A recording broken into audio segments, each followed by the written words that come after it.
They say college life is the best part of your life. But where are you going to spend your college life at? Here in the University of San Jose Recoletos, you can feel at home. Here, you're not just a student, you're family. Studying for your bachelor's degree has never been more fun, right? With the memories that you'll surely make with your best friends along the way. And the winner is contestant number 4. You can make your college life the best part of your life. Here at the University of San Jose Recoletos. We inspire, and that's not all. We believe in quality Christian community-oriented education. We transform our lives and transform others. Here at USJ-R, we have over 12 colleges and departments. We have a diverse range of students coming from different parts of the country and the world. Now you know where you're going to spend your college life at, but what's going to be the best degree program for you? The College of Engineering offers high-quality training and high-tech facilities. So, if you're looking for a stable engineering career after graduation, it's easy at USJ-R. Wow! The College of Information, Computer and Communication Technology has innovativeness at heart, with its students winning national awards for the best smartphone apps. The future is truly now at CICCT. The College of Nursing is equipped with advanced facilities to give you a feel of the real world. The service-oriented trainings in USJ-R make our nursing graduates in demand. Education graduates from USJ-R go on to make an impact and positive changes in the society. You too can soon make an important difference to the lives of your future students. Discover new horizons in the different fields of knowledge and maximize your skills in communication in the College of Arts and Sciences. USJ-R's College of Commerce leads by example by consistently producing top-notchers in board exams. With high-quality training, your keen sense of good business practices will help you become successful in the business industry. But it's definitely more fun in USJ-R because there's so much more that you can do. And get a scholarship doing what you love. Whether you're in engineering or nursing, you can still have time for your favorite hobbies. You can dance, sing, write, and serve, and become an athlete. You also get scholarships if your grades meet the requirements. USJ-R also offers the Reed Scholarships for working students. Because in USJ-R, we believe in our values to inspire others in the face of adversity.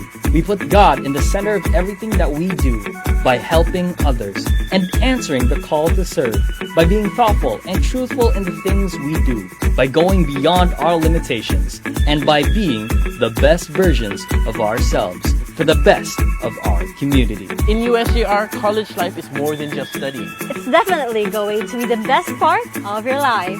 Because in USJ-R, we inspire. Adelante!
They say college life is the best part of your life.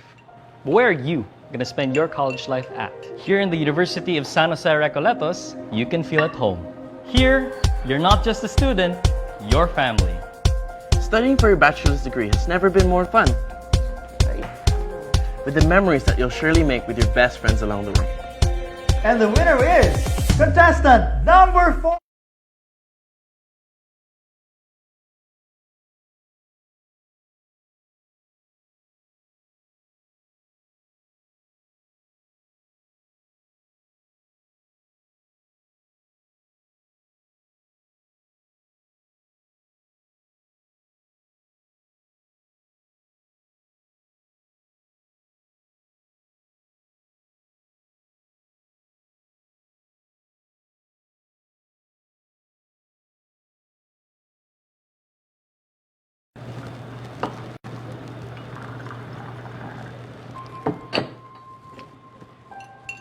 They say college life is the best part of your life.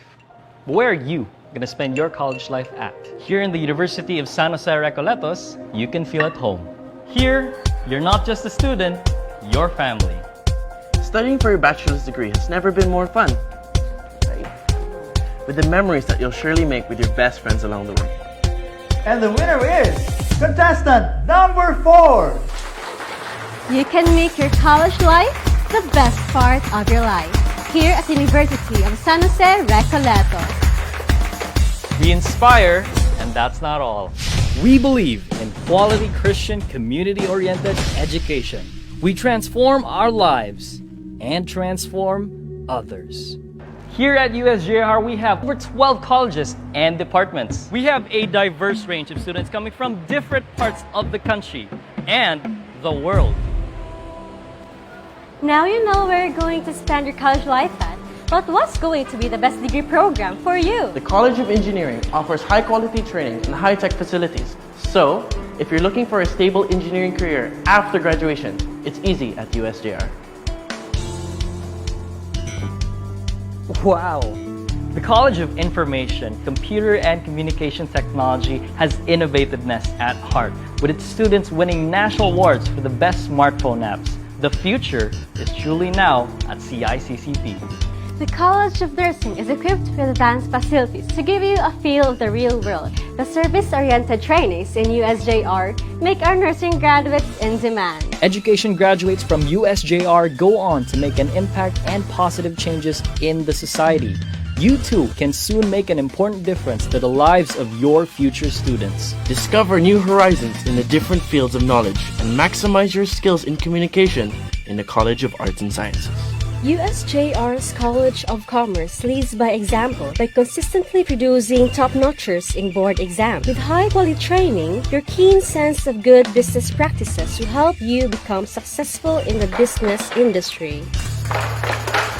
But it's definitely more fun in USJ-R because there's so much more that you can do.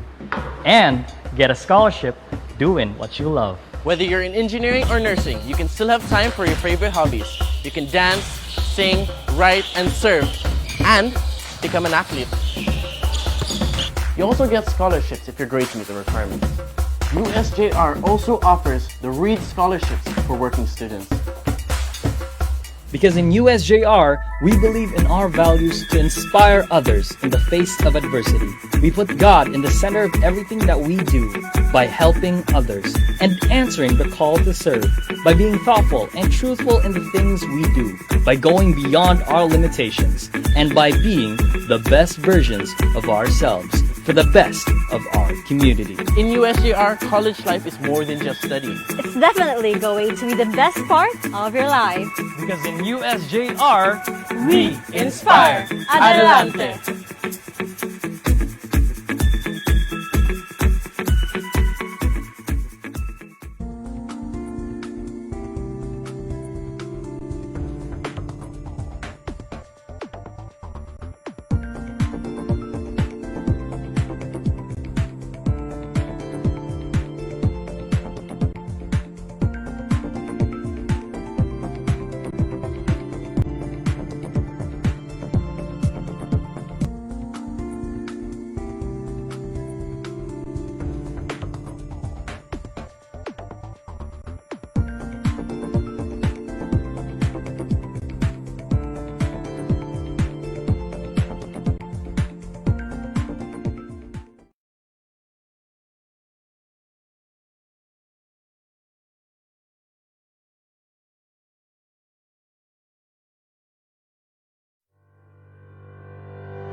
They say college life is the best part of your life.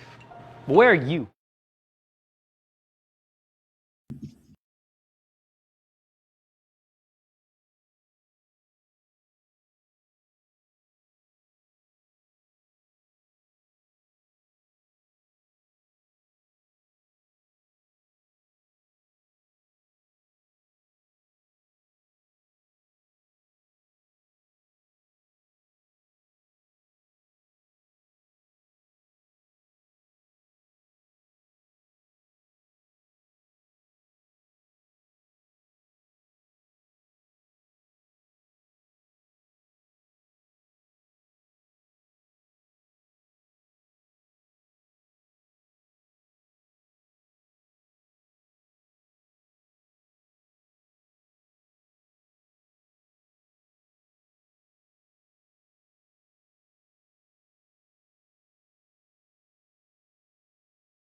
They say college life is the best part of your life. But where are you going to spend your college life at? Here in the University of San Jose Recoletos, you can feel at home. Here, you're not just a student, you're family. Studying for your bachelor's degree has never been more fun, right? With the memories that you'll surely make with your best friends along the way. And the winner is contestant number 4. You can make your college life the best part of your life here at the University of San Jose Recoletos. We inspire, and that's not all. We believe in quality Christian community-oriented education. We transform our lives and transform others. Here at USJ-R, we have over 12 colleges and departments. We have a diverse range of students coming from different parts of the country and the world. Now you know where you're going to spend your college life at, but what's going to be the best degree program for you? The College of Engineering offers high-quality training and high-tech facilities. So, if you're looking for a stable engineering career after graduation, it's easy at USJ-R. Wow! The College of Information, Computer and Communication Technology has innovativeness at heart, with its students winning national awards for the best smartphone apps. The future is truly now at CICCP. The College of Nursing is equipped with advanced facilities to give you a feel of the real world. The service-oriented trainings in USJ-R make our nursing graduates in demand. Education graduates from USJ-R go on to make an impact and positive changes in the society. You too can soon make an important difference to the lives of your future students. Discover new horizons in the different fields of knowledge and maximize your skills in communication in the College of Arts and Sciences. USJ-R's College of Commerce leads by example by consistently producing top-notchers in board exams. With high-quality training, your keen sense of good business practices will help you become successful in the business industry. But it's definitely more fun in USJ-R because there's so much more that you can do. And get a scholarship doing what you love. Whether you're in engineering or nursing, you can still have time for your favorite hobbies. You can dance, sing, write, and serve, and become an athlete. You also get scholarships if your grades meet the requirements. USJ-R also offers the Reed Scholarships for working students. Because in USJ-R, we believe in our values to inspire others in the face of adversity. We put God in the center of everything that we do by helping others and answering the call to serve, by being thoughtful and truthful in the things we do, by going beyond our limitations, and by being the best versions of ourselves for the best of our community. In USJ-R, college life is more than just studying. It's definitely going to be the best part of your life. Because in USJ-R, We inspire. Adelante.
They say college life is the best part of your life. But where are you going to spend your college life at? Here in the University of San Jose Recoletos, you can feel at home. Here, you're not just a student, you're family. Studying for your bachelor's degree has never been more fun. Right? With the memories that you'll surely make with your best friends along the way. And the winner is contestant number 4. You can make your college life the best part of your life here at the University of San Jose Recoletos. We inspire, and that's not all.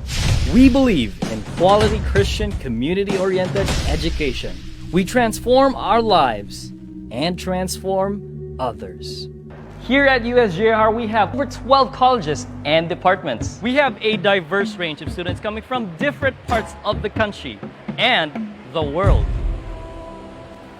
Now you know where you're going to spend your college life at, but what's going to be the best degree program for you? The College of Engineering offers high-quality training and high-tech facilities. So, if you're looking for a stable engineering career after graduation, it's easy at USJ-R. Wow! The College of Information, Computer and Communication Technology has innovativeness at heart, with its students winning national awards for the best smartphone apps. The future is truly now at CICCP. The College of Nursing is equipped with advanced facilities to give you a feel of the real world. The service-oriented trainings in USJ-R make our nursing graduates in demand. Education graduates from USJ-R go on to make an impact and positive changes in the society. You too can soon make an important difference to the lives of your future students. Discover new horizons in the different fields of knowledge and maximize your skills in communication in the College of Arts and Sciences. USJ-R's College of Commerce leads by example by consistently producing top-notchers in board exams. With high-quality training, your keen sense of good business practices will help you become successful in the business industry. But it's definitely more fun in USJ-R because there's so much more that you can do. And get a scholarship doing what you love. Whether you're in engineering or nursing, you can still have time for your favorite hobbies. You can dance, sing, write, and serve, and become an athlete. You also get scholarships if your grades meet the requirements. USJ-R also offers the Reed Scholarships for working students. Because in USJ-R, we believe in our values to inspire others in the face of adversity. We put God in the center of everything that we do by helping others and answering the call to serve, by being thoughtful and truthful in the things we do, by going beyond our limitations, and by being the best versions of ourselves for the best of our community. In USJ-R, college life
your camera so that we will avoid disruptions along the way. We'll be starting our webinar in 2 minutes. We are still waiting for a few more participants to join us.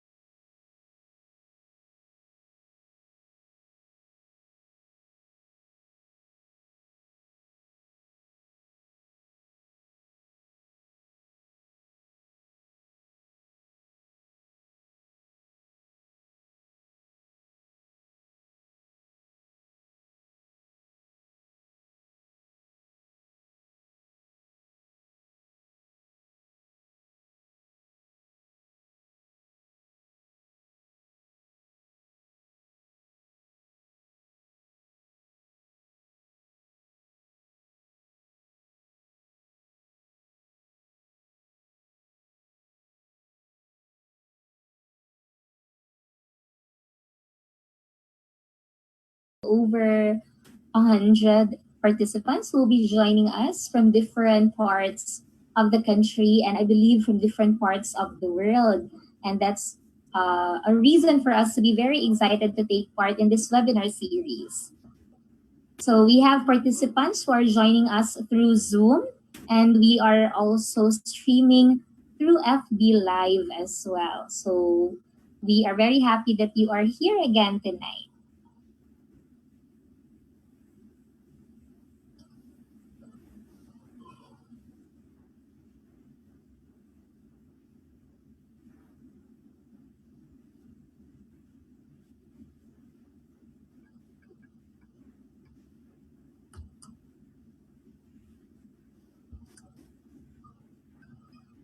Again, we are still waiting for a few more participants to be joining us.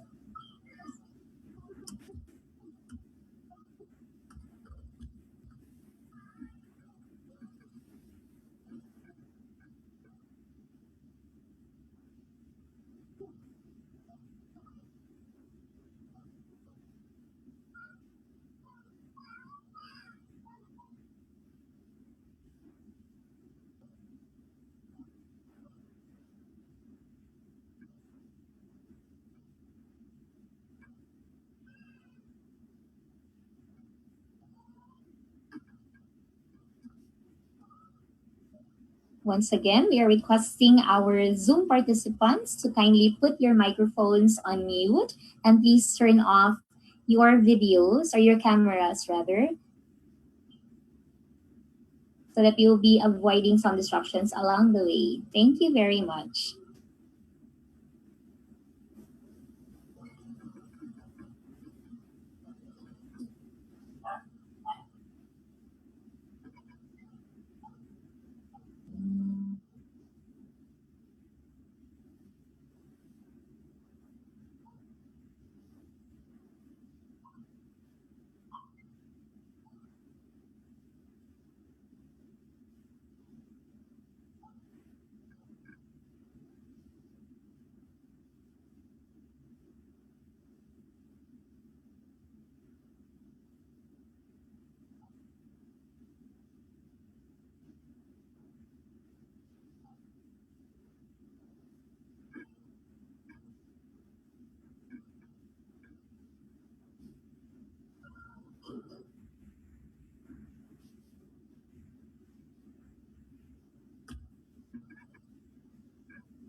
All right, once again, good evening, everyone, and welcome to the fourth session of our COE Learn at Home webinar series. My name is Miss Frenchie, a faculty member of University of San Jose Recoletos. So for us to begin this night, we shall have our opening prayer.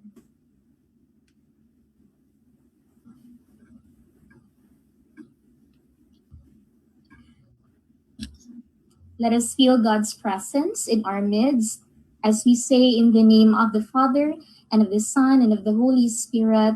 Amen. Dear Almighty and ever-loving God, we glorify and thank Thee, your name. Your infinite blessing would mean the success of this webinar. May we be living witnesses of your genuine love through the enactment of the knowledge acquired through this activity. We ask this in the name of Jesus Christ, our Lord and Savior. Amen. In the name of the Father, and of the Son, and of the Holy Spirit. Amen. All right. Once again, hello everyone. Good evening, and welcome to the fourth session of our COE Learn at Home webinar series. This is going to be a back-to-back conference. We shall be talking about exploratory data analysis using path analysis, and one of the things most talked about these days, it's the new trend on early childhood education. So with that, I would like to give you the Dean of the College of Education of University of San Jose Recoletos to share to us the rationale of this webinar. Please welcome Dr. Justoni P. Babia. Hello, sir. Good evening. Hello, Miss French. Thank you so much, and good evening, everyone. Good evening once again. Thank you so much for joining our fourth webinar series.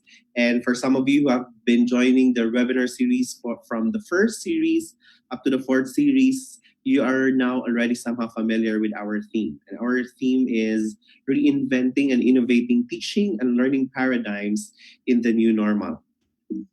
So for those who just attended our webinar series, our USJ-R College of Education is one of the centers of excellence in teacher education in the Philippines and is located in Region 7 in Cebu. And we aspire to create a change, and we want to produce teachers who also inspire and who also excel and at the same time be noticed. Now, for the several sessions I have already introduced to all of you what are our 4 sessions that we will be conducting in our webinar series. And for some of you who have attended the first series on Microsoft tools for learning and data analysis made easy, for some of you who have attended that, congratulations. We were also done with our second webinar series that was on May 15, 2020. That's on sustaining active lifestyle at home. And some of you have also attended the special education in the new normal that was on May 22. That was last week. And of course, this time is our fourth final webinar series for the month. And this is we call this the Learn at Home back-to-back webinar conference, because these are 2 topics that we'll be discussing, that we'll be sharing to you tonight. It's actually 2 different topics, one from research and the other one are for those educators who would like to become early childhood educators in the future, who are, and at the same time, who are now practicing as an ECE teacher. Now, since I had this opportunity to give the remarks to all of you, let me share to you what we had what had transpired a while ago. I actually joined a meeting with the Southeast Asian Education for Sustainable Development Network. Our university is part of that network, and we are actually joined with different personalities from different in the different Southeast Asian and Asian regions. So if you notice, these are some of our co-participants. And we were actually thinking about what do we envision for 2030. So what do we want to see? And surprisingly, with our group brainstorming with the representatives from the different Southeast Asian region, these were some of the interesting items that we have actually shared. And these are some of them. We actually want to envision a world that is more of technology infrastructure. It could be blended, flexible, face to face. It could also be a world that is infoculture, and at the same time, a world having infrastructure. So understanding different culture, at the same time understanding our different existing resources, so we can fit in and contextualize these structures to the different needs of our students. We also envision to have more community involvement where our parents and other stakeholders will be part of it. We also envision a 2030 to develop soft skills for administrators, educators, and students. It's not only the skills that we learned in the classroom, but also the skills that are day-to-day skills. These are life skills which are very essential for our survival. We also envision for 2030 to produce graduates with the right essential skills. I suppose some of you are very familiar with 21st century skills, and we want our graduates to be aligned to the industry and world standards, and at the same time aligned to the directions of ESD for social development, environmental development, and at the same time, the economic development. And we also want to achieve SDGs. We want to ensure that there's inclusivity among all people, no matter what gender, race, color you are, everyone should be included. And all children and families should also have access to education and right information towards social empowerment, mobility, and opportunities. Some of you are already teachers in the field, while some of you want to become a teacher someday. And we want to envision at 2030 that everyone is committed and empowered to create a change. And we also would want teachers to generate new knowledge, like most of you who are here are teachers, and some are students who would like to become teachers to be, that you will be the forefront of generating new knowledge and practices through research and disseminate them to others in various modalities. Now, it was very surprising when we had our sharing a while ago, because we also discussed how to achieve this in 2030.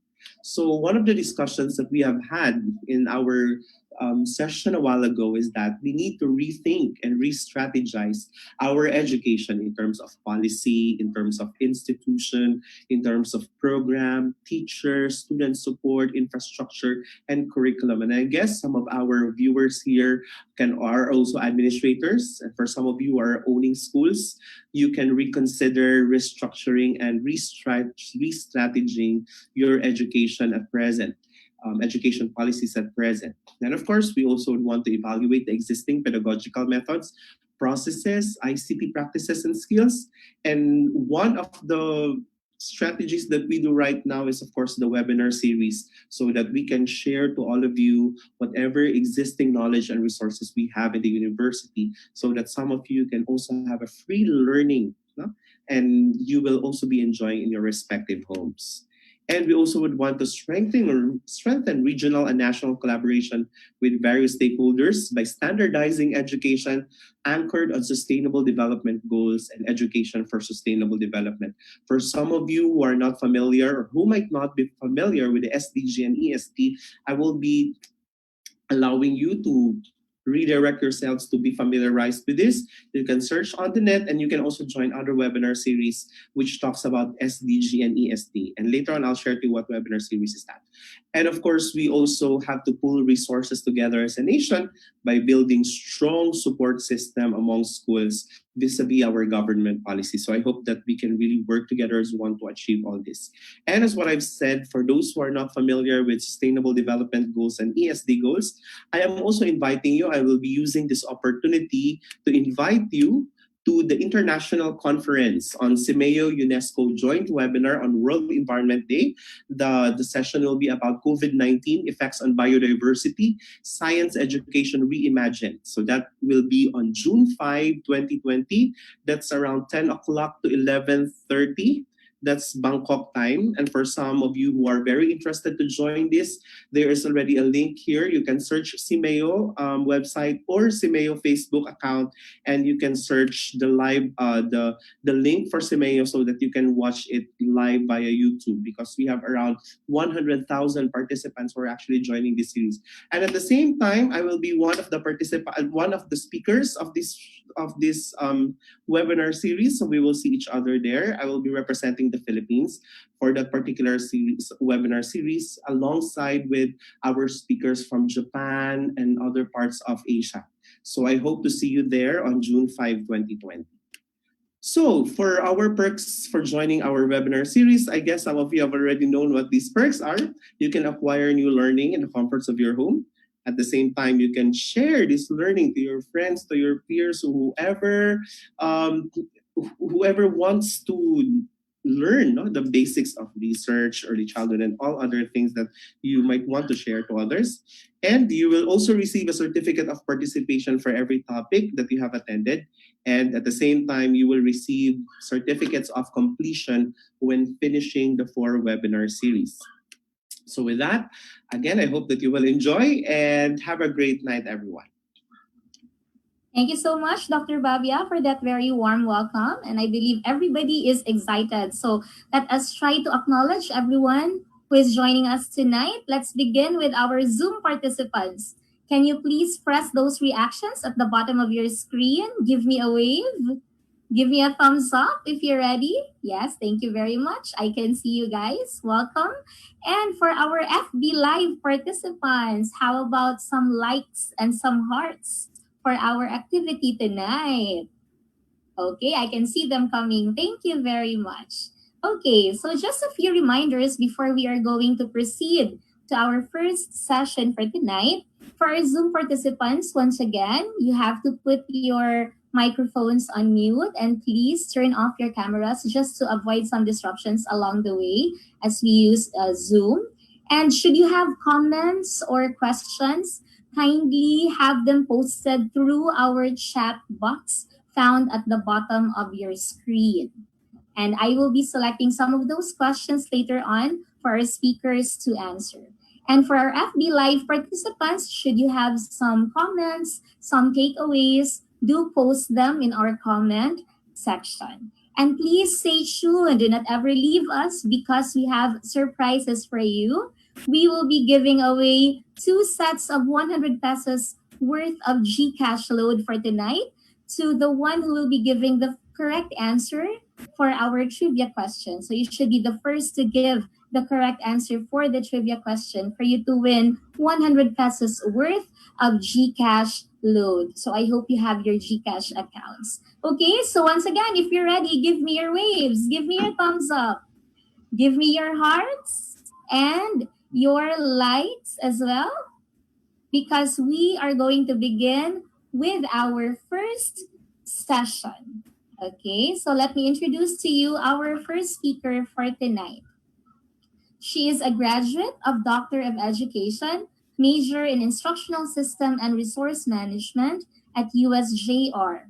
She graduated her Master of Arts in Education, major in Mathematics from University of the Philippines, Cebu. She graduated magna cum laude with the course Bachelor in Elementary Education, major in Mathematics at La Salle University in Osamis City. She has served the academe as an assistant principal in a family-owned school in Thailand and had served as chairperson of the USJ-R College of Education. Her passion for research and statistics paved way for her to achieve much in this field. This is very evident because she has participated in numerous national and international research conferences.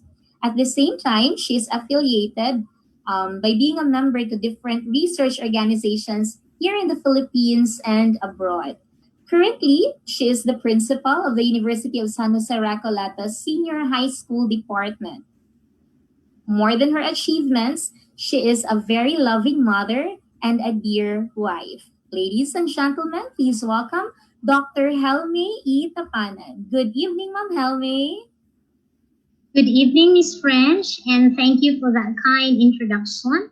And I welcome all our audience from the FB Live and even to our Zoom to this 4th session of our first Learn at Home webinar series by the College of Education. So at present, I'm affiliated with the Senior High School Department, and it's a great opportunity to share also my knowledge about exploratory data analysis using the path analysis. And in terms with the majority of our audiences, those who are doing research, at the same time our undergraduate students doing the thesis writing, the graduate school, and even to doctorate degree, and even to our schools administrators, that somehow we need to hopefully restructure our program in school, that we will going to advocate this time on research, because that's one of high standards that we are going to achieve, not only writing thesis or research, but as well as publication. Okay, so welcome to the fourth session again, and yours truly going to share you the path analysis. How are you going to do research writing and investigation on this? So any suggestion or any help that you would like to ask in the future in your research endeavor, feel free to send me an email or a message, because I'm always free to give you feedback and help. Okay, so for tonight, we are going to focus on path analysis. And I think a majority were really going to be excited of what is this all about.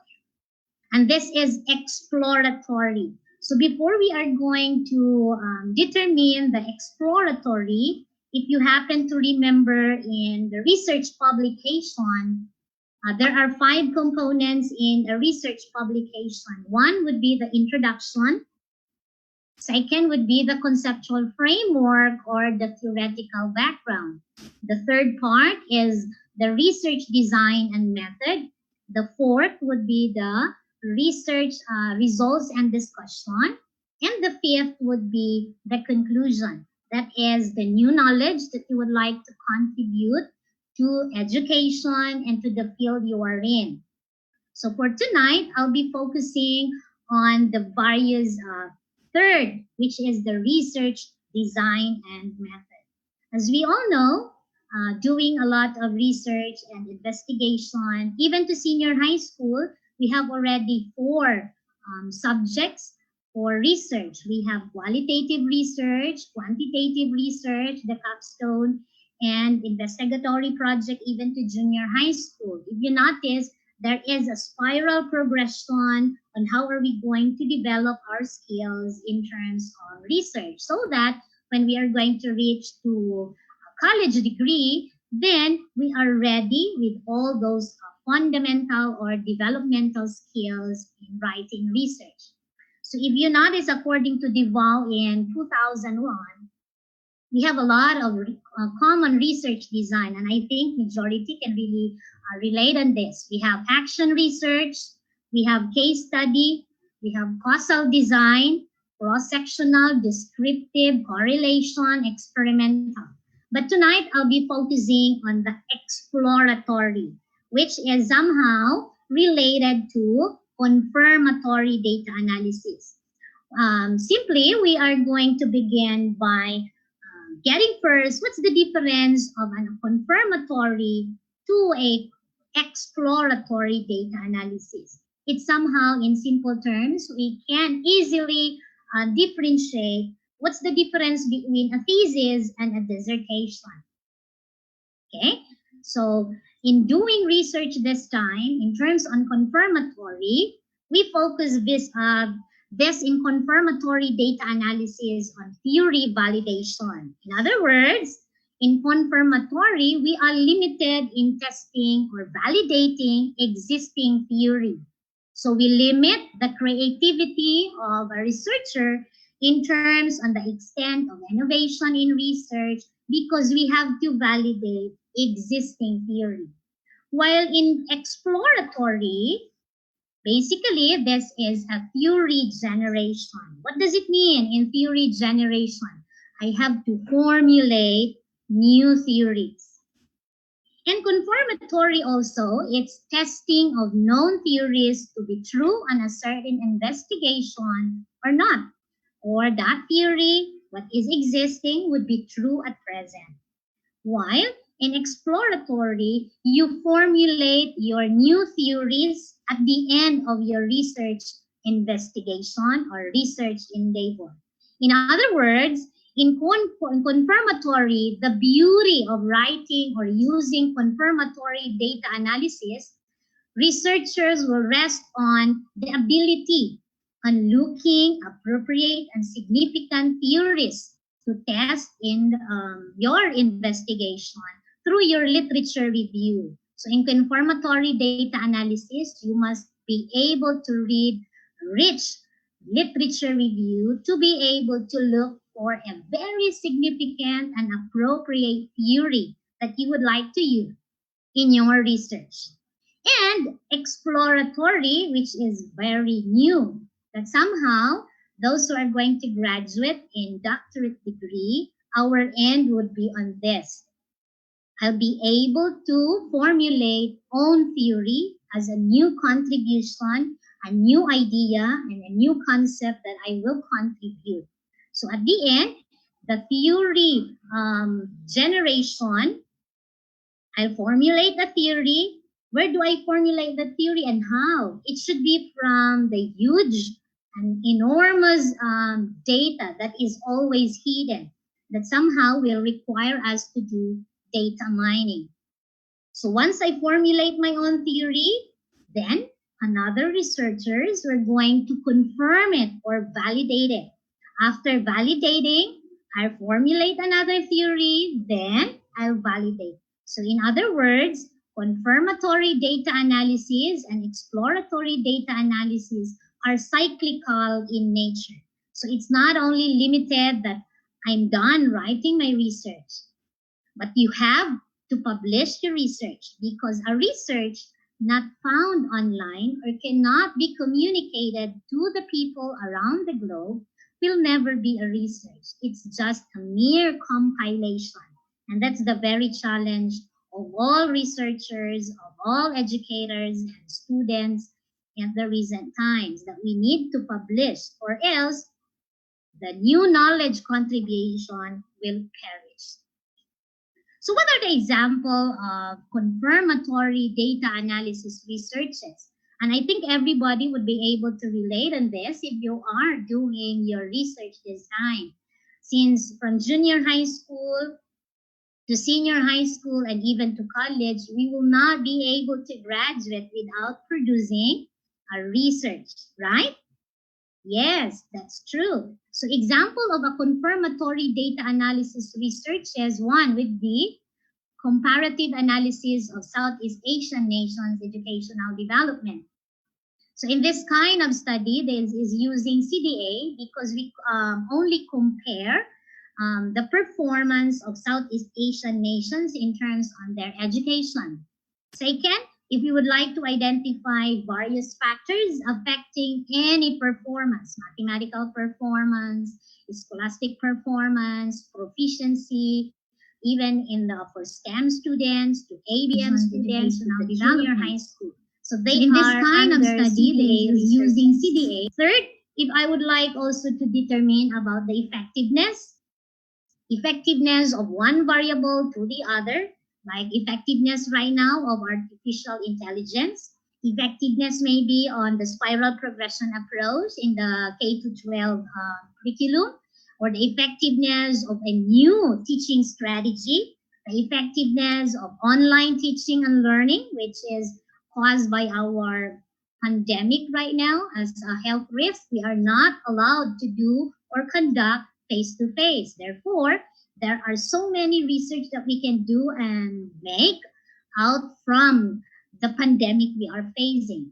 Or correlational, which is a basic. If you happen to attend the first session by Sir Rex, I was able to discuss how to do the correlational study. So in correlation, I only need two variables. Variable A correlated to B. And the fifth would be example as assessment of mathematics and science teachers' performance. So if you do assessment, level of perceptions, you determine the factors affecting, basically we are revolving in a confirmatory data analysis. What do you notice? In confirmatory data analysis, we encourage repetitive and undergraduate research. So we are not only going to limit on those confirmatory data analysis researches, but tonight we are going to explore the applied or higher research in terms in utilizing exploratory data analysis, because I believe in writing a good research, it is defined in the appropriate statistical use. Because we may be able to write, but you cannot identify what's the correct or the most appropriate statistical tool to use, then we commit a lot of errors. Hence, we will not be happy on our research findings, because a right research statistics will yield to good research findings. So if we can go back to the research experiences that we have, we may somehow reflect if, am I doing it right? Am I having a good result? Does it answer the issue or the phenomenon that I am investigating? So we will be focusing on path analysis. So path analysis, it's part of an exploratory data analysis. There are so many analysis that we can do under exploratory. We can have cluster analysis, the factor analysis, the principal component analysis. We can have fractals or higher math. But tonight we focus on path analysis. From the word path, we have to create path or connection from one variable to the other variable. So how are we going to define path analysis? So path analysis, it's an extension of a regression model. So what is a regression model? So it is simply finding the model of a response variable based on one or more predictive variables. So the predictive, the predictors that we are talking about, those are the independent variables. So if you happen to know the predictor variables leading to the response variables, or the X as the independent variable and Y as the dependent variable. So this is to test the fit of the correlation matrix against two or more causal models. So in other words, for me to perform path analysis, I have to master what we call the regression analysis to find the regression model. If you notice, regression and correlation, they are somehow related. I'll do correlation, like for example, I would like to correlate my English performance to my extracurricular activities, or being an honor, or be a very active leader. So I correlate two variables. Therefore, I'm using correlation. But in regression, we will be able to determine the strength of relationship. To what extent are they related to each other? Because in correlation, we can simply conclude A is correlated to B. But in regression analysis, we determine that A is 20% correlated to B. So we determine the strength of relationship. So in path analysis, this is usually depicted in a circle, an arrow figure, in which single-headed arrows indicate causation, according to Padua et al. In 2014. And I'm happy to share that I'm also a member of the core group when we developed researchers in the university way back 2014. So in doing path analysis, we have to draw a diagram using single-headed arrow. So basically, you just draw a diagram from A to point B. Okay, I'm going to give you an example. This is a research I published way back in 2015, maybe, if I'm not mistaken. I explore about the causal model of economic growth. So this is an example of a path analysis. I have to draw bold arrows going to this variable 1 to the second variable. And another tropical depression, since tourism in the Philippines is really very high, and it contribute to a higher GDP in our country annually. But due to the typhoons occurring in the country, because we are near in the Pacific Ocean, we always hit by typhoon. What I did in this research, I created a path that in the tropical depression that we experienced way back until 1990 to 2008, so I counted how many typhoons are recorded hitting the Philippines. That somehow will give effect to our economic growth. And these typhoons will have an effect to tourist arrivals. Basically, if there are typhoons, there are a lot of trips cancellation. So they cannot go to the tourist destinations that they like. And doing so, if there would be a cancellation of flights, then tourist arrival will also going to be affected. Hence, tourism employment will also be a factor, and even the TPF, the travel price factor. So in path analysis, the very challenge that you are going to remember is how are you going to establish a path of one variable to the other. How is variable 1 would really going to be related to variable 2? That's the very challenge. You have to establish how are these factors or parameters would relate to one or more variables. Then it requires a lot of readings, a lot of literature review, because you have to defend and you have to establish why are they related to each other. Okay? So that's basically a path. So in path analysis, in the second part of the publication, I need to establish the conceptual framework and the concept that you are using in your research. So it requires thorough readings, that if you happen to read 30 journals, you can only state it into one sentence. Because you have to establish, you read and read and read, so that you will have a rich literature review. Second, in our path analysis, it determines and trace the causal model of 2 or more variables as used in the study. So, if we are going to go back, you need to trace from 1 to the n. That is from the predictor to the response variable.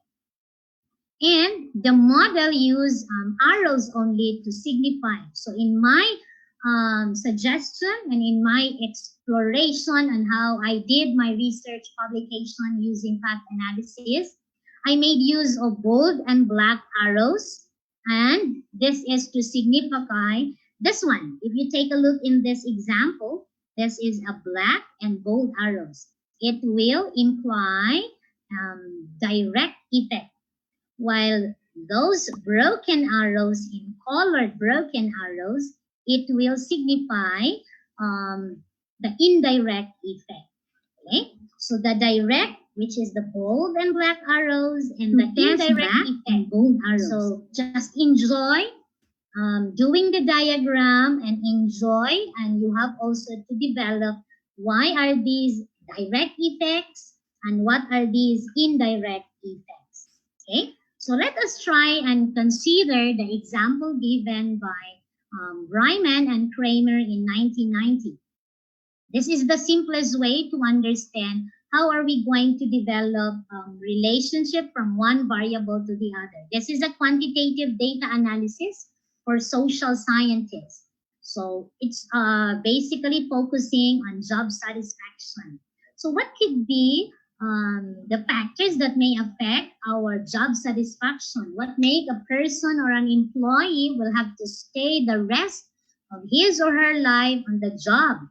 Okay, so as identified by Bryman and Kramer, it could be age, or it could be the autonomy of the self freedom that you can be able to perform and innovate. And third would be income. Of course, when we apply for a job, we were really going to ask how much is the offer. If I'm earning that much, then I'm going to stay in that kind of job because I'm satisfied financially. So what are the paths that we can develop in this diagram? It could be that age is directly related or correlated to job satisfaction. So if I'm already old, I have to stick in this job because the competition in the market as of the moment and at present will always also be on age. So as a teacher, I don't hire old teacher anymore. Age is also a qualification and teaching experiences that could be as believed by Bryman and Kramer. And age may somehow, and I changed it into the indirect effect. So I'm using broken or colored broken arrows. So age to autonomy to job satisfaction. Or I can have the second indirect effect from age to autonomy to income and to job satisfaction. And the third indirect effect, I can have age to income and job satisfaction. So in the path analysis, we need to determine two, the direct path and the indirect path. Okay? So based on the example in this, what is the direct path? It could be age to job satisfaction. Indirect path, I can say I have to compute an age to autonomy to job satisfaction. Second, I can have another path, age to autonomy to income and to job satisfaction. And lastly, I can have the third indirect path, the age, income, and job satisfaction. So we have to establish different paths of the factors and the parameters that we would like to investigate so that we can craft a better theory at the end of our research. Okay, example, I am doing this recent research in terms of government budget in education. If you notice, annually, education will always receive the highest budget from our GDP from the government. And I am investigating that does it follow that the quality of education based on the government budget given by the government, does it increase our economic development in terms of GDP? Or second, we will have the graduation rate. The more graduate we produce at the end, that does it help to increase our economic development? Or the more educated people nowadays, does it develop or help or increase our economy? Okay, that's a nice discussion also. So why do we need to push for quality education? Despite of pandemic, why do we need to continue learning? Why do we need to continue educating the young as future labor force of the nation? Okay, we will be focusing on the graduation rate. So if you notice, if there are paths followed in each variables or parameters indicated, I need to compute what we call the path coefficient. So in each path here, like graduation rate to exchange rate to GDP, graduation rate to inflation rate to GDP, graduation rate to consumer price index to GDP, and graduation rate to employment rate to GDP. So the more they're employed, are we helping our economy to increase? That hopefully we will not belong to the third world country in producing a lot of graduates. Okay? So we need to compute the path coefficient. What is that path coefficient? So you call it the path weight. This is a standardized regression coefficient that is known as the beta, showing the direct effect of an independent variable on a dependent variable based on the path model you develop. Okay, so in the path coefficient, we are going to compute standardized regression coefficient. Okay, so to help you out in computing in our regression, because we will be using in path analysis regression analysis to determine the path coefficient. So I'm using a Minitab software. We can do 30-day trial in terms on how to navigate and explore the Minitab. Okay, so let's try, and I'll go now to the Minitab. Before you are going to use this Minitab, of course, you have to develop and look for the data sets. You need the data sets, okay? So in the example path that I gave, we are talking about the graduation rate, exchange rate. So I collected various rate per year since 2008 up to 2018. We have exchange rate annually, inflation rate, consumer price index. Can you see the screen? This is now the mini tab. Welcome to the mini tab. You can explore this. You are given 30 days trial when you are going to use it. But don't worry, in research statistics, there are a lot of software that we're going to help you on how are you going to compute and how are you going to treat all your data sets. You can have PCSS, you can use the Excel, or you can use the Minitab, okay?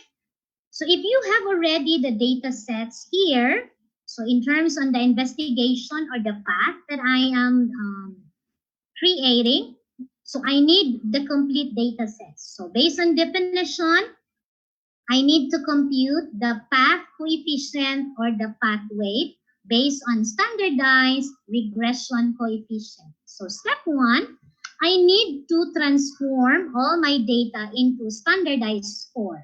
Okay, again, I would like to emphasize that all data sets that you have retrieved, you have gathered, you are going to convert it into a standardized or standard score, or commonly known as the Z-score. So this is enable you in the Z-score, enables you to compare two scores that are from different distribution. If you notice in graduation rate, we are talking here for people, how many are going to graduate. In consumer price index, in terms of price. In GDP, we're talking about it per billion on terms on GDP. Employment rate, percentage of how many are employed. Basically, they are from different distribution. Therefore, I have to convert it first into a standard score. So first, I need to transform it. So let's have the graduation rate.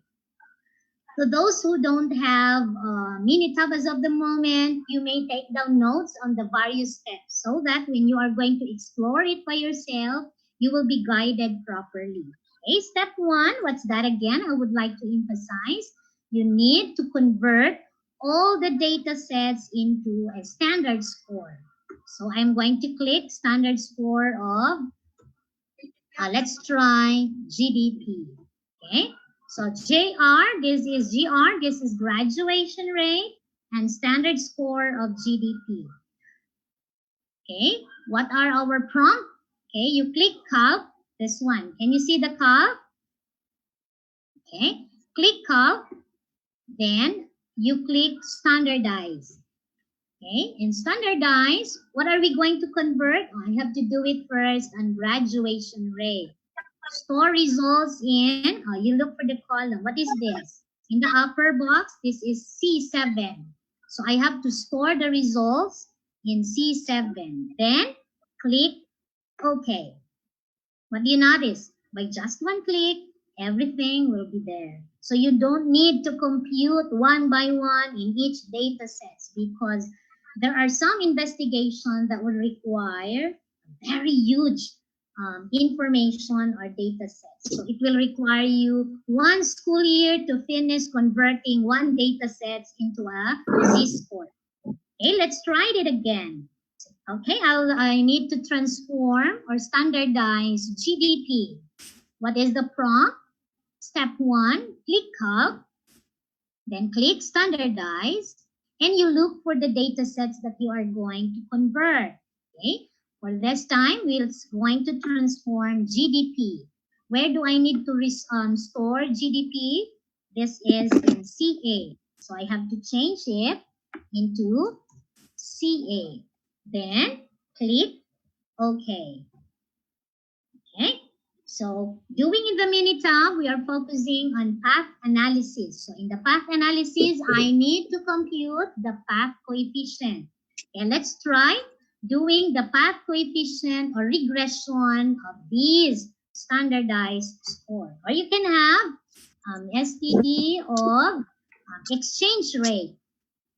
Okay, let's try exchange rate. For mastery, I need to click calc, click standardize, and I click exchange rate, and I store it in C9, then click OK. Following? Okay, that's good. So if you are done converting all the data sets into standard scores, then we can proceed computing now the path coefficient using a standardized regression coefficient. So what would be our step 1? In our Minitab prompt, you click Stat beside calc. Okay, click Stat. Then you look here, there are so many. Then you are going to click Regression. If I am focusing on regression, the fitted line plot, there are so many types of regression depending on the data that you are using. Like for example, in fitted line plot, I'll be able to, if you want to graph the regression model in terms on fitted line plot, I want to model the relationship of this between one variable of the predictor or the independent variable and the outcome or the dependent variable.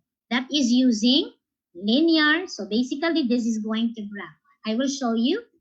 In fitted line graph, for example, I would like to do the fitted line graph. So you identify where is the response and where is the predictor. So if I'm going to compare C7 and CA, where is in our path the direct effect of graduation rate to GDP? In two variables, which is the response and which is the predictor? Okay, so our predictor there is the response, or the Y, that is the dependent variable. You can have it GDP. And your predictor, you can have the graduation rate. If you go back to the pattern or the path that you created. So predictor, you click here in this box, then you click the data sets. You use the linear and click OK. What do you notice? There is a graph already. You just copy this one and transfer it to your manuscript. Okay, so let's try the regression. So in doing the regression, you are going to click Stat. Okay, you click regression, then the fit regression model. Why do you need to use the fit regression model? Because you model the relationship between categorical or continuous predictors. Because we transform the response if needed, and it's easily include interaction of polynomial terms. Okay, so the response here is, where is the response? That is, let's try for the response of the graduation rate, and the predictor would be, okay, the graduation rate to GDP. Then you are going to click OK. Let's try another prompt for mastery. Because if you're doing it by yourself, I will not be around when you are going to explore. You click fit regression model. You can have, there is also a path about graduation rate to exchange rate to GDP. So let's try our response now for the graduation rate to exchange rate. So exchange rate becomes the response in our linear model. So our predictor is the graduation rate. Okay, let's click in the predictor, graduation rate. When you can remember, it has been discussed by Sir Rex in our first session in terms of continuous, discrete, or categorical data. In terms on categorical, if I am investigating to gender socioeconomic status, highest economic education, that belongs to categorical predictors. So here we are talking about rate. So this is continuous. This is continuous. There is a numeric variables that have infinite number of values between any two values. Then I'll click OK. So if you have now results, you are going to focus, Mom. I have already results here, but the very problem would be where and how to analyze and look for the results. In the regression analysis of the standard score of exchange rate to graduation rate. Then there is analysis of variance. If you are only going to do regression analysis, we focus mostly on p-values, right?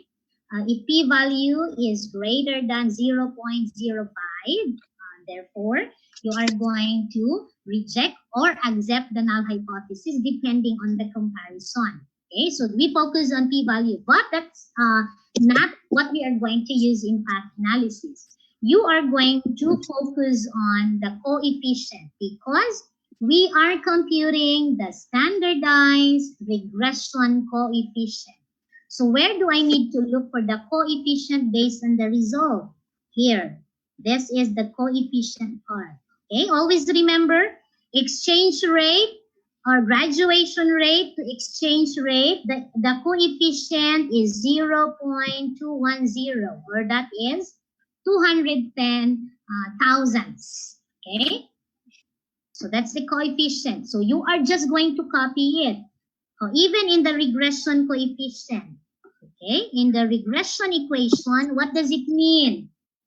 How are you going to analyze in this regression equation? That for every 1% increase of graduation rate, then exchange rate is going to increase by 0.210. Okay? Let's go back now. If you're doing the same process again and again, depending on the number of paths that we have, then you will be able to compute the various coefficients. So we are looking for this coefficient. Okay? So let's try and go back. So after computing, you are just going to copy all the coefficient, or even you can Control A, copy it to Word document, so that you will be guided properly on the coefficient. So after computing the coefficient, then we are going to determine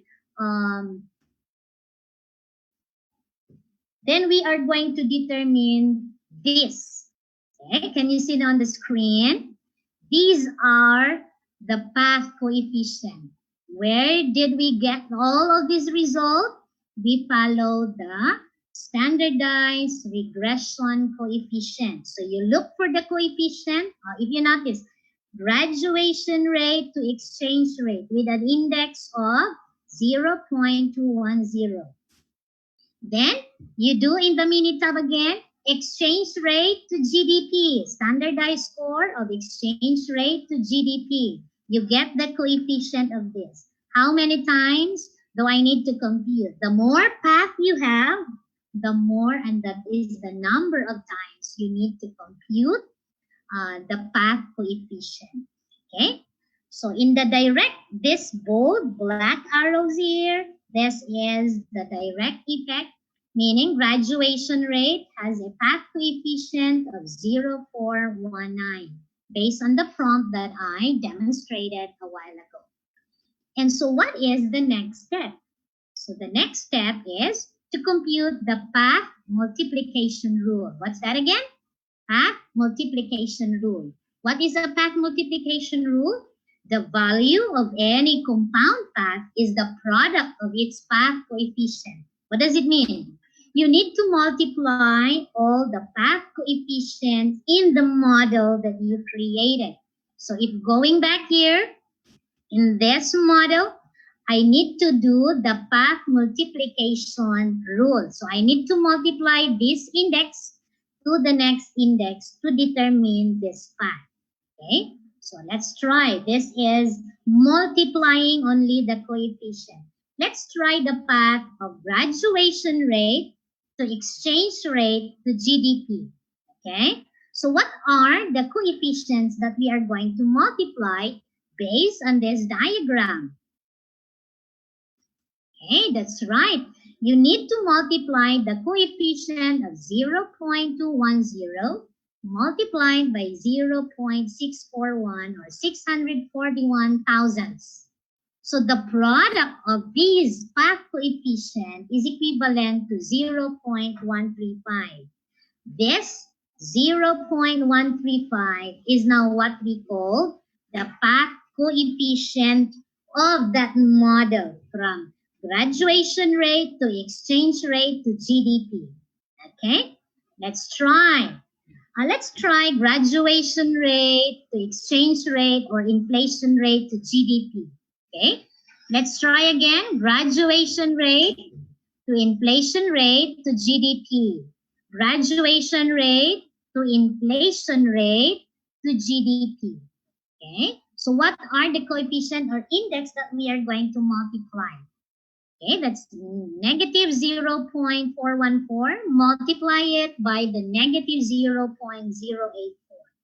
And the product that becomes the path coefficient. So what is the answer? Multiplying this. Multiplying decimals. Using also with signs. So the answer is 0.0348. You have a cell phone there, a calculator, try to check. Oh, it's a positive because multiplying two negatives will yield to positive. So we follow either the result would be negative. Sometimes as a researcher, we got dismayed. Oh, I got a negative result. Well, it doesn't follow all the time because we are interested at the end of identifying of the total causal model. Okay, take a look at the diagram again. Let's try graduation rate to inflation rate to consumer price index to economic development. So again, path multiplication rule. We have graduation rate to inflation rate to consumer price index to gross domestic product. So you are going to multiply these indices. There are now three because you have in terms of the arrow, there is negative 0.414 and inflation rate to CPI 0.422 and CPI to GDP negative 0.2126. So the product, we are computing the path coefficient and the path coefficient is 0.02201.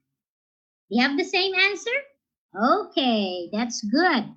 And the next step is we are going to compute the total causal effect in terms of the various path that you designed and you created, which of the path has the highest total causal effect. In other words, total causal effect would be the coefficient in a regression of all the models that you computed in terms of the intervening variables of X and Y in terms of the independent variable and the dependent variable.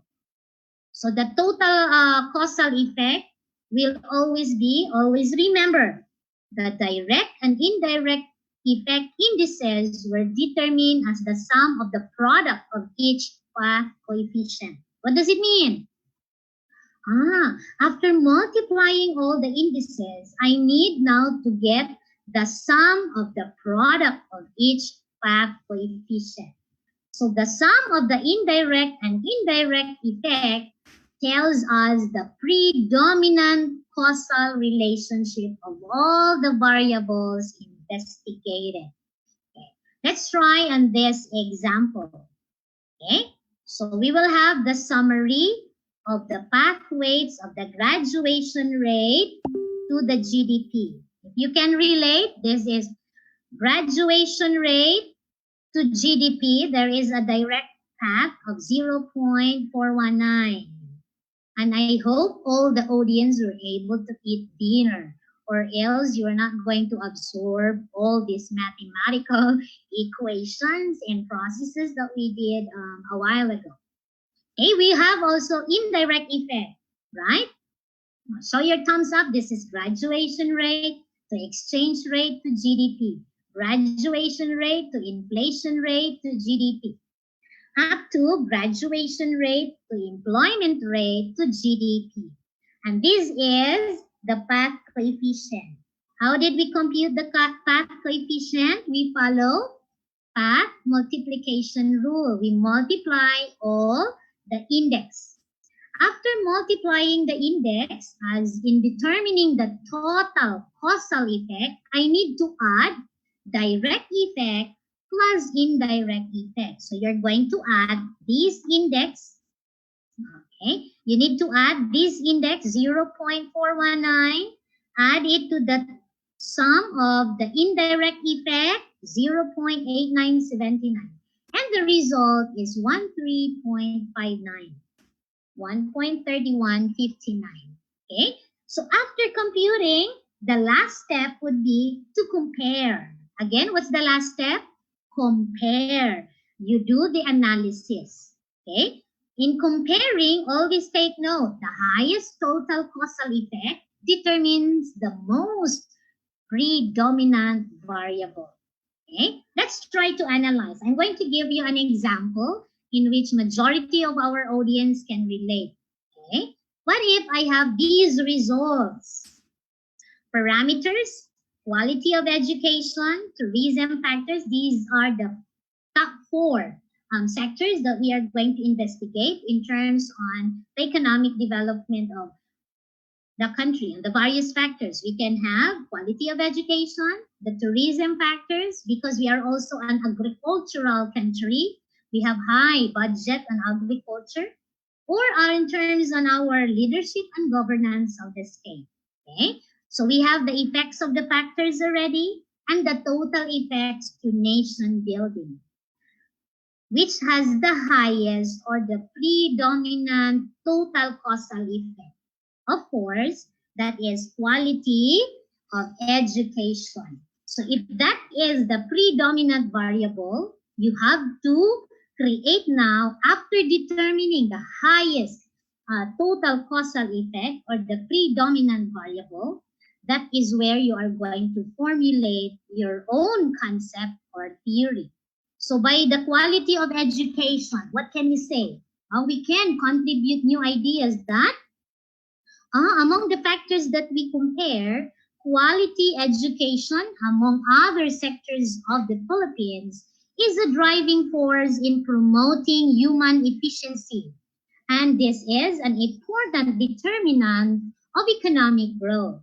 The citizens' productivity lies in the quality of learning and training, which are crucial to the national prosperity and economic stability. Therefore, at the end of the path analysis, that's the new concept, that's the new theory that I can contribute. Okay, so that is where you are going to formulate your concept or theory. So for tonight, I want you to have your research commitment. Okay, I want you all to say it to yourself silently that tonight and for the days to come, I pledge to contribute new knowledge in all my research endeavors, because we don't need to conduct a research and do not study something already is existing. That is something very obvious that you have already an answer. You look for new knowledge all the time in your research endeavors. Okay, so for tonight, that would be all in terms on our exploratory data analysis using path analysis. This is always yours truly, Helme Tapanan, always at your service. And if you have more questions or help in your research writing, in thesis writing, feel free to contact me on this email address. That would be all for tonight. Thank you for listening, and Adelante. Thank you so much, Dr. Tapanan, for that very relevant sharing. So you really made path analysis something easy. And listening to Ma'am Tapanan, you can really say that research is something that we don't have to be scared of. In fact, now that we are in the new normal, innovations have to be made, and everything around us is actually a product of research. So later on, our Madam Tapanan will be answering questions about her discussion. For the moment, we'll take a little break. We will have our first trivia question, and this one is for our Zoom participants. So may I see if the Zoom participants are still with us? Give us a wave, give us a thumbs up if you're still with us. Okay, so I think you are very excited to answer our first trivia question. So whoever will be the first to post the answer on the chat section at the bottom of the screen, you will get to win 100 pesos worth of GCash load. So I believe you have your GCash accounts. Okay, are we ready? Oh, okay, we are ready. Okay. This question is from the discussion of Ma'am Tapanan. Again, you are going to post your answers on the chat box. It's found at the bottom of the screen. I guess everybody is getting ready because I can see their faces getting close to the screen. Okay. Question is, what do we compute for in a path analysis? What do we compute for in a path analysis? Ready? Okay, I already have one who gave us the correct answer. Correct answer is path coefficient. The answer was given to us by Mr. Rocky Nino Canyo. Congratulations, Sir Rocky. You won 100 pesos worth of GCash load. Please send us your details at the COE hallway page so that we can send it to you later. Congratulations. Okay, so for now, I am going to introduce to you our second speaker. We're done with research. This time, we are getting to know how early childhood education will be taught in the new normal. So I'm sure early childhood educators, parents can very much relate to this one. Our second speaker is a graduate in USJ-R. In fact, she is a magna cum laude graduate with a degree in education, major in special education. She took her master's for special education and early childhood education at Cebu Normal University. She is a resident instructor for early childhood education in USJ-R College of Education. She is also an experienced children's camp facilitator and organizer under CISV International in Sweden. Ladies and gentlemen, please welcome Ms. Ronette Abatayo. Good evening, Teacher Nettie. Good evening, Miss Frenchie, and good evening to all of us here on Facebook Live. Also, for those who are at Zoom or probably at YouTube. I'm Teacher Nappy, and I do hope that you're still with us after the talk on exploratory path analysis. Now, we will try to explore this time about the new normal setting for our early childhood education. So, I used to teach in preschool from 1 to 2 years old, basically toddlers. And I also taught for 5 years old for kindergarten. I always love working with children, whether in schools or probably in our household for tutorial services or initiate for leadership camps. And all of a sudden, our classrooms right now had been disrupted with this COVID-19. Our bedrooms are instant classrooms, right? What we thought we knew would work before might not work in the present anymore. That is why, along with the situations that is going on right now, I am also quite overwhelmed with anxiety, with uncertainties this pandemic had brought to all of us, especially to our lives. Now, I know a lot of mom and dads are out there are trying to figure out the answers of the questions our students, our young learners might be asking about this coronavirus and how we will venture into the new normal. You know, as I was trying to read about early childhood education, the UNESCO had given us this infographics that the pandemic COVID-19 had disrupted 191 closures of schools around the countries, and roughly 1.5 billion students are not able to go to school. And more or less 65 million teachers also are not in school during this time. Along with these infographics that they have presented to us, it has found out that there are less evidences and studies for the workforces for early young children's behavior and reactions right now. I only found this study, however. The National Association for Early Childhood, together with UNICEF, UNESCO, and the ARNEC, they send out surveys, especially for managers, for practitioners for early childhood education, regarding the effect of COVID-19 for young children. However, there's no published yet for the result of this survey. We are yet to find out what is this study all about.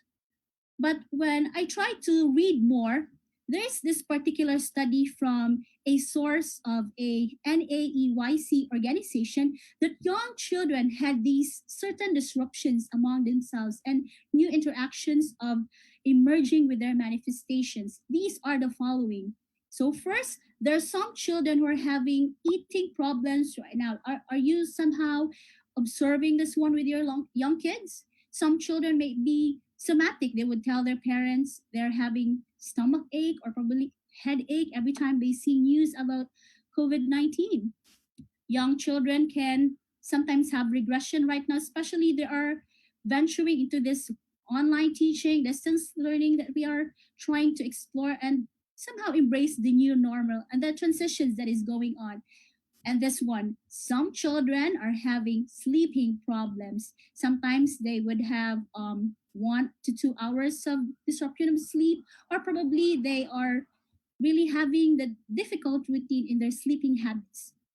And lastly, young children right now are experiencing too much sadness, too much depression because they cannot see their friends anymore that they long to see.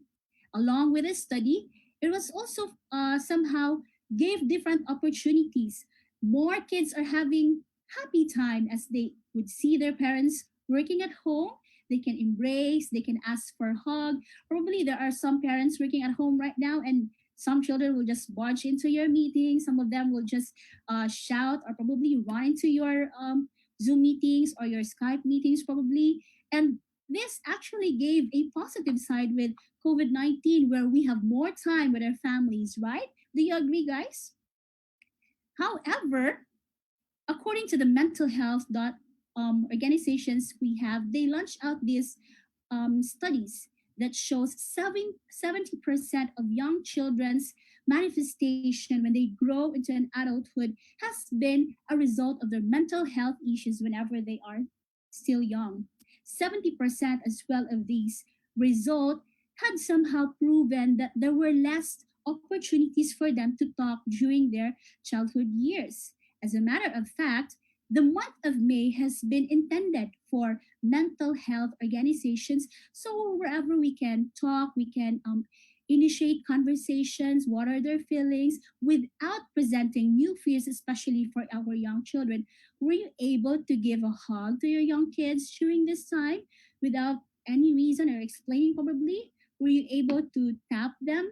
Were you able to send them some kisses probably whenever they feel scared or feel bored during this COVID-19 restrictions or the ordeal that you're having? How about we'll try this exercise. So if you are still with me, I'll ask you to stand up. This is a mindfulness exercise. So it's trying to breathe in and to breathe out. So you breathe in the new things and you breathe out the negative things. Let's try this one for 5 times. Okay, ready? Go. Breathe in, breathe out.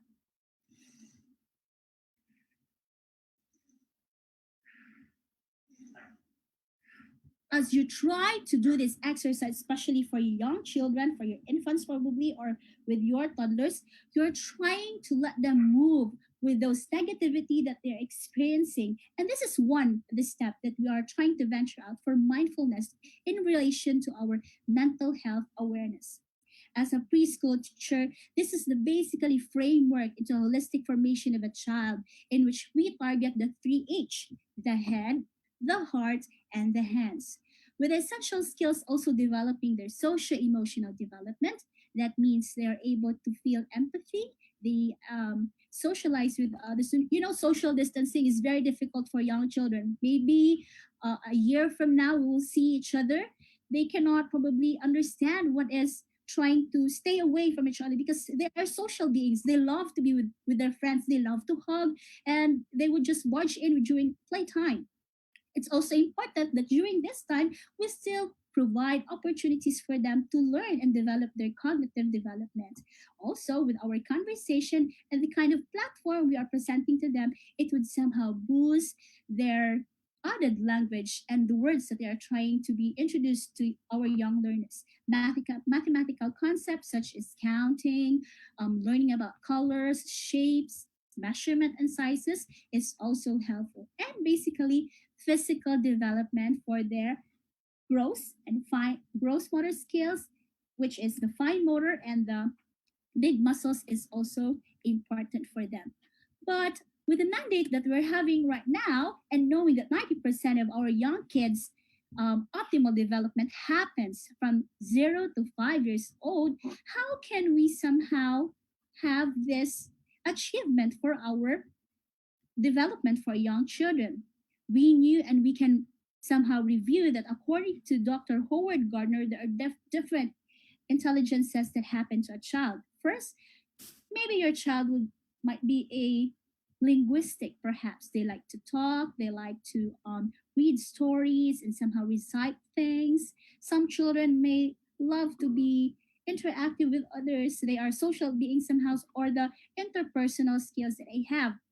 Some kids may be having more time in singing, enjoying the melody, and have this inclination for musical instruments, and probably they are the musically inclined individual. Some kids also enjoy playing with creepy crawlers, with moths, with worms, because they probably are naturalists. Some children also love to have the different adventures of activities that they are surrounded with from time to time, especially with their families that is supporting with them right now.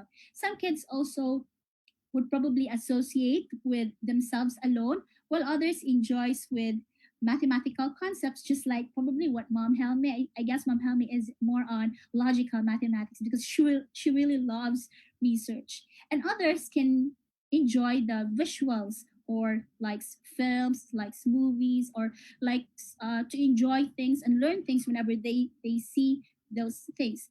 However, with the concepts of these multiple intelligences, I also believe that it should be Maslow before Bloom's, meaning we need to satisfy first the needs of a child, such as food, shelter, love, belongingness, before they would achieve the taxonomy of Bloom's, which is either the higher order thinking skills or the lower order thinking skills, right? According to UNESCO, they always believe that sustainable development can be achieved. And with that, they always wanted quality education. On 2030, they ensure that all children, boys and girls, without discrimination, they ensure that there will be inclusive education, and at the same time, a 1 year free education, which is for pre-primary, so that they will be ready in having to include in their primary schooling. So we hope that we'll be able to achieve this goal. However, there's a big question on how are we going to achieve these things.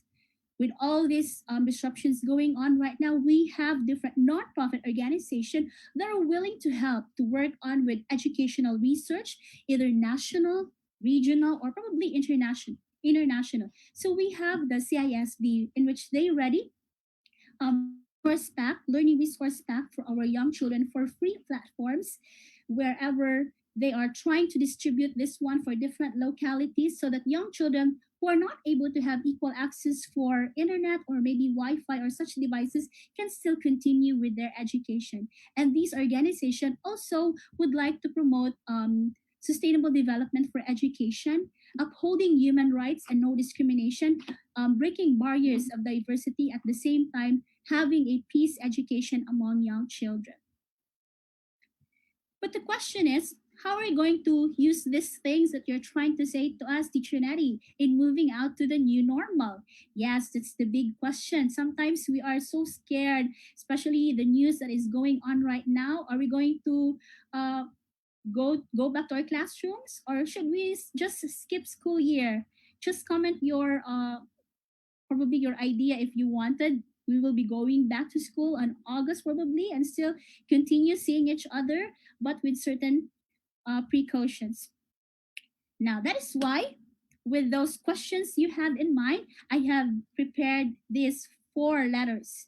Now that we are actually transitioning for general enhanced quarantine, I also have here the MECQ. First, what are those modality in teaching that we can have? Do we have e-learning platforms intended for our young children? And I will also be sharing to you about the Corona strategy and what is this new thing about quality STEAM education for our young children. Now, with the modality of learning that we have, it can be divided into 3 famous things. So first, we have the face-to-face interaction. We also have the home-based, and we have the blended learning modality. So what are these things?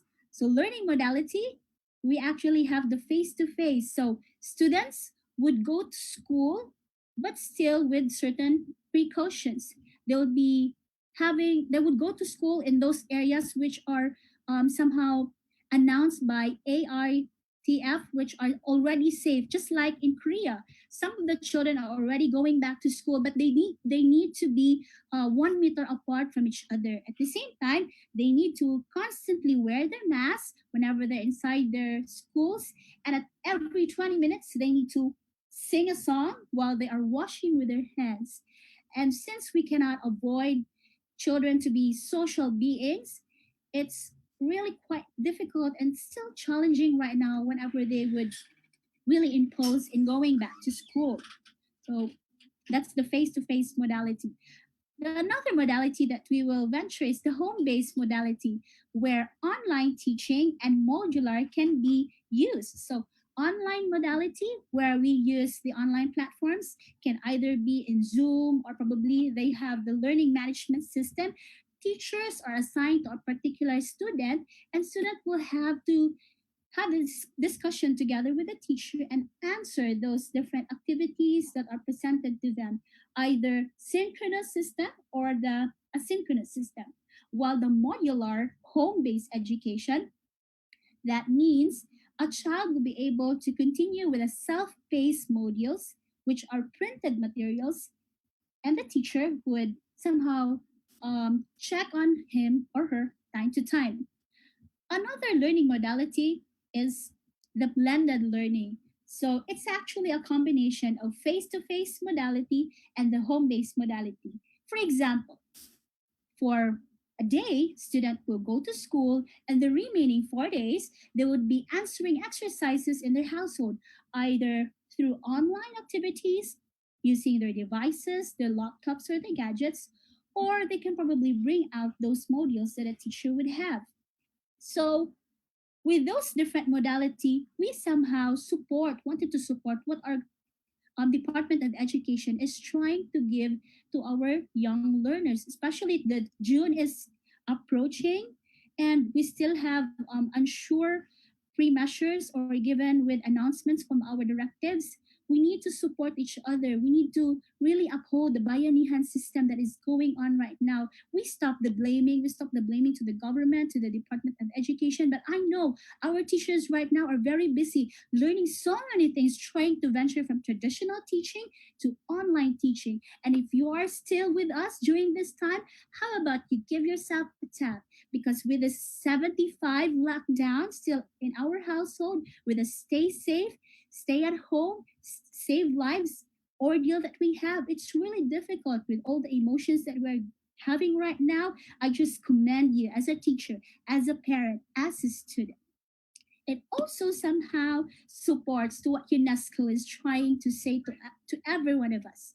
The world that emerges in the future will largely depend on the decisions that we need to make today. We cannot be defeated with COVID 19. We need to arise with the challenges that we are going right now, right? Yes.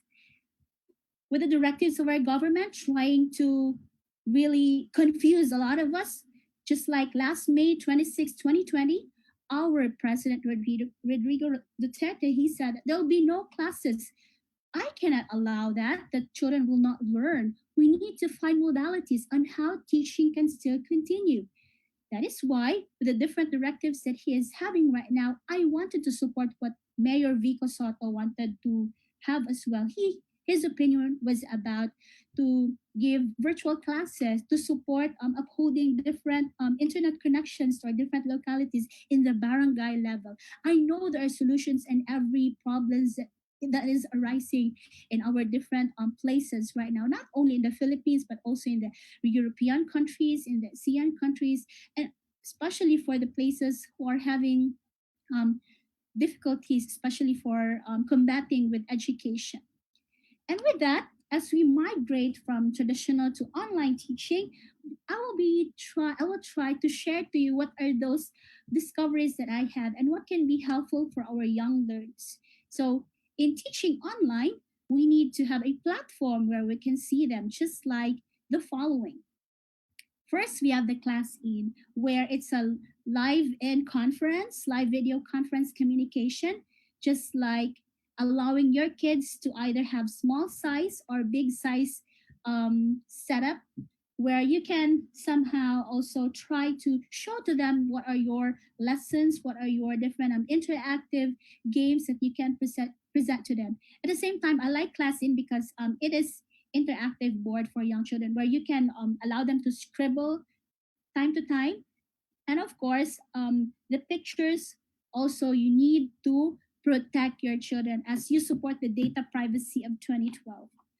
Another platform that we can use, just like what we are using right now, is Zoom, where we can share screen, we can do a lot of collaborative live video communication. Just check on the picture. That is teacher Michelle. She's trying to teach her students about the concept of water. And since she's very creative and we wanted to promote localization and contextualization of our discussion, she is trying to present to her students real materials that are present in her household. So that's basically being creative. And here's another thing. There's a free app for Skype where they also venture to the use of live video communication where they also allow share screen and also do the whiteboard. You know, the business for Zoom, for Skype had changed. They redefined the usage of it. Long before, it was just used for business meetings, but now in the US, they use it for Senate hearing, and in Harvard University, they use it for defense for their dissertation, and even Zoom parties, slumber parties are being used for this ordeal that we are having right now. And how about we try to use this one in the midst of teaching?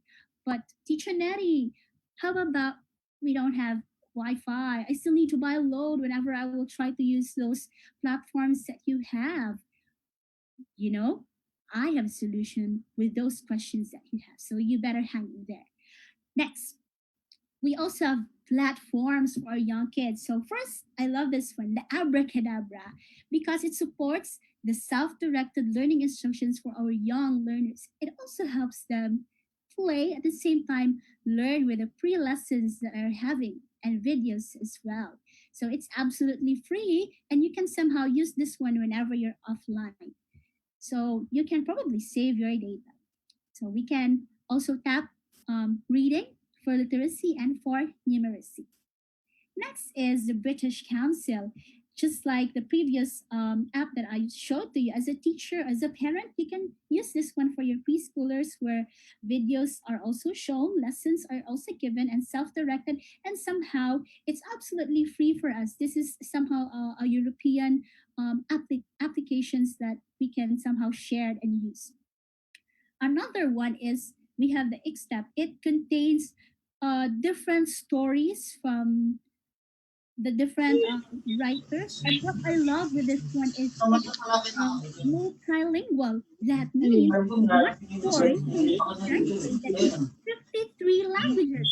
Isn't it great?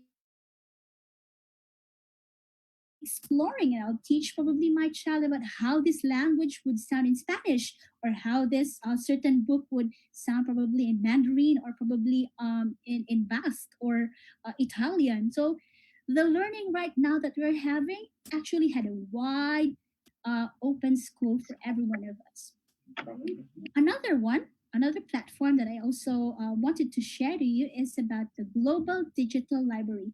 It is a mobile reading application, and it's very colorful, very vibrant, especially for our preschool learners. And at the same time, it also has different translations, different languages are also used with this one. So it's a digital storybook for our young kids. And here's another catch: it is developmentally appropriate stories for our young kids, like showing their emotions, showing what they love to do, especially promoting the sustainable development and protecting water, the air, and the world alike. Another one is Story Weaver. Somehow it is also similar to those previous applications that I also shared, but this one can be used offline, and it also transcends from level 1 books, level 2 books, until 3 and 4, which is good for your primary readers. So you try to check this one. Another reading application that I really love and enjoy is Kuriboh. What excites me is that whenever you download this free application and allow the child to read, you can have a live conferencing with a family member that your student or your child probably miss. Maybe a grandparent can probably read a story along as the child would try to skim the pages. So isn't it cool whenever you try Kuriboh? Maybe some of you already tried using this app. TinyTap, instead of making our digital learners as zombie addicts, we can somehow allow them to transcend into TinyTap, where there are more or less 1,000 of games, allowing them to master their mathematical skills for numeracy, at the same time for numeracy as well, and explore on different educational games. Starfall, on the other hand, is very famous for preschoolers. So this is not new to some of the preschool teachers, because this platform would give interactive games to our young children, and very educational as well. And since we are into digital world coding, we also venture into augmented reality. Whenever you download this app, there are actually cards in which these different animals, probably elephant or fish, they would pop out from your screens of your cellular phones, and they are actually interactive lessons and videos, and somehow it can help the child imagine how these real objects would come out in reality. Since we are still in lockdown and we cannot visit zoos or different places, we can try to use this augmented reality from Octagon Studio. I also mentioned to you regarding mental health and the importance of mindfulness. If you want to have more videos and just let your child have this music and movement, we can go to Go Noodle. It helps the child to just relax, to just allow them to learn more about empathy, about compassion, especially that racism is a big issue right now. We need to teach our children about values, about how to be kind, how to be loving to each other. And at the same time, it also helps them with the 3H: the head, the heart, and the hand. But Teacher Nettie, how about I am not so into it with the online teaching and I really wanted to learn more? Sure thing for that. There are support for distance learning and online teaching. So first we have the common sense education, where a lot of ideas, a lot of write apps, a lot of articles are supporting our teacher community through this common sense education. Another thing is the Education Nation. This is actually an application where the Nordic countries had opened up their online platforms and different resources. They're actually trying to help different countries learn more how to leverage their education with these online platforms that are for free. And we also have this EdSearch, also a free platform that you can use their different curriculum, also supports from K to 12 curriculum that we're having right now. So now you see, even if we are in our household being locked with this COVID-19 pandemic that we are having, our classrooms are actually getting bigger. It's actually getting excited. We will be learning about the cultures of European nations. We can learn also and tap what are the new thing from the states probably, and somehow how we can use this one together for a Filipino child. So the solution, it's actually presented somehow. And if you want to learn more about these things, you can try to visit these different websites that I flash here on our screen. Last May 15, um, our downloadable K to 12 most essential learning competencies are already given. So if you are trying to prepare your learning material, so try to download and visit this one.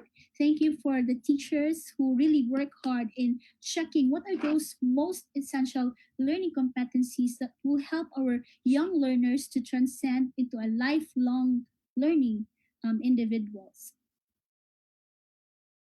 Okay, so this is actually the summary of the apps that I shared to you for tools for our distance learning. So for live video, for numeracy, for literacy, for games, for mental health awareness, and for the support that we need right now. But there's a heads up, there's a warning for every one of us. Now it's up to you for you to decline or to accept this warning. Studies have shown that too much screen time can somehow disrupt the emotional stability of the child. It also lead to obesity, and somehow some kids are already having a lot of problems. The studies also shown that it has caused too much stress among young people. It causes their physical health, their language is also delayed and impedes with certain life skills, and somehow having this poor sleep quality. And it also supports with that certain study that it has atrophy. That means the brain is already shrinking if they have too much screen time. But don't worry, the American Association, they actually provided to us um, specific screen time for our young children. So that's from the American Academy of Pediatrics. So I stand corrected. And this is the screen time that they are sharing to us. So for children who are from 0 months to younger, there's actually no advice for too much screen time for them, even for certain applications. But it's an exemption whenever they do some video calls or probably have their families to check on their little infants. Now for 18 months to 2 years old, so basically these are the toddlers.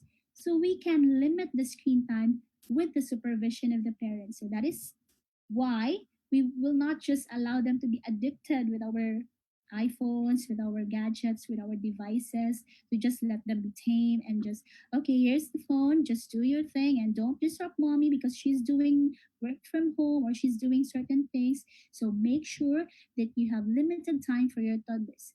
How about if my child is from 2 to 5 years old? So it's advised that we will give them 1 hour screen time in a day. And for 6 to older kids, they can be a negotiation in the screen time, but still with limits with their media that they are using so that it cannot affect any of their sleeping habits and make sure their behavior patterns will still be intact. How about you parents? How about you teachers? Or how about you guys? What is your screen time? Are you following the suggested screen time that is given or suggested to us? So actually, there are tips whenever we give such monitoring for screen time for our young kids. So we need to give them consistent limits of our screen time. Mom and dad should be on the same page so that you would tell them the same amount of specific screen time usage that they can have. As a parent, also, you need to set good to be a good model in using for the screen time behavior whenever you are with your young children. Another thing is that we suggest healthy activities for our young kids, not only allowing them to have too much screen time. Whenever we're doing meals or having dinner time together with the family, we suggest to turn off television as it disrupts also the conversations that we're trying to initiate. And whenever there's a material being shown to the students or for our young learners, make sure that you let them understand as they also try to ask questions and clarify things and be more involved in the lives of our young children. Even if we are on physical distancing right now, I do hope we are not socially distancing other people that is in our household. As a parent or teacher, you can use this software for limiting the screen time. So we have Custudio, where it has a screen time balance and it also blocks certain inappropriate words or devices or probably websites that your child would try to explore. And there are also set of some games and application that is very manageable in this software. It also determine how many hours are being used on that particular application. Another is FamiSafe, which is the best parental control application. It tracks kids wherever they are. It helps them concentrate more on their studies. And of course, it also has some triggered words like if a child would start putting out some words that are inappropriate, it would give them a signal and a blocking system. Okay. Now that we are in this particular ordeal, we are still confused. And how about I'm not a virtual teacher or I'm not a virtual parent, I'm not into that online teaching. I have an offline approach for all of you guys, especially intended for our infants, for our preschoolers, on how to be still in the continuum for the aspects of education, learning, yet still in the fun mode. So we have the Corona teaching strategies and tips. So first is the C. Communication is the key. As 21st century learners, we need to combat in honing our kids with the four C's, which is communication, collaboration, critical thinkers in the future, at the same time creativity. It's very important that we provide opportunities for them to grow so that in the future, in the 22nd century learners, we are preparing the lifelong learners that we are having, allowing them to share their thoughts, their questions, their ideas regarding this COVID-19 ordeal that we have, working collaboration whenever they are with their family members. They need to negotiate, learn to be problem solvers, creativity in such a way that they have their own products. Probably in the new sense right now, young children are exposed to robotics for coding. You can try to explore that one as well. And we need to create individuals who are not just recipients of information, but somehow question, is that information true? Is that credible? How can that affect my future? So we need to create thinkers at the same time doers. As a teacher or parent, we also need to converse and talk to them regarding this COVID-19, trying to explain in a mode that is appropriate in their language. But what if your student or your child would ask you questions and you don't know the answer? Please don't pretend that you know the answer. Probably you can explore together on that particular answer and try to go back to your child if you have more research or if you have answers to those questions. So it's also important to make them as digital literate that we are having right now. And of course, have these different materials that we are having. So we need to give them different materials that would help them in their educational system, such as it can be natural, it can be commercial, or things that can be found in our household. At the same time, we need to expose them with certain arts. So just like what this child is having right now, the parent is very creative in presenting different platforms for the young kids without the presentation of online or gadgets. Next is routines are very important. So we need to set routines that are consistent at the same time predictable so that disruptions can be avoided, especially for our young learners. Another one is to organize your station. So, as a parent, you need to find a particular station where your child can explore and learn, and they would somehow knew that this place is actually my working station, my learning station. This is where I would be exploring things and try to venture out into the different activities that I will have. You can also try to organize your station by letting them get involved into your household routines, doing some activities like cooking at this, and allowing them to explore and allow them to navigate their imagination. So young learners are very inquisitive. They ask a lot of questions and they are very explorative as well. So we actually have different types of plays that we can use. We have communication, symbolic play, locomotor, social dramatic play where they can pretend somehow, and with a fantasy play that they can somehow model and copy the activities that their parents are doing. And we can also venture them with creativity, exploration, and object play that you'll be having. So you venture out with these different types of unstructured play and uninterrupted play, setting activities that would help them boost their holistic development. And the last of that acronym is allocate outdoor play. You know, it's very important to allow them to go out to have a ray of sunshine along themselves, even if we are still in the ordeal of lockdown. So allow them to just do outdoors where they can learn about leaves, about animals, or probably have water play. The play also has certain benefits such as physical development, communication, and allows them to foster their language and make them to be problem solvers in the future.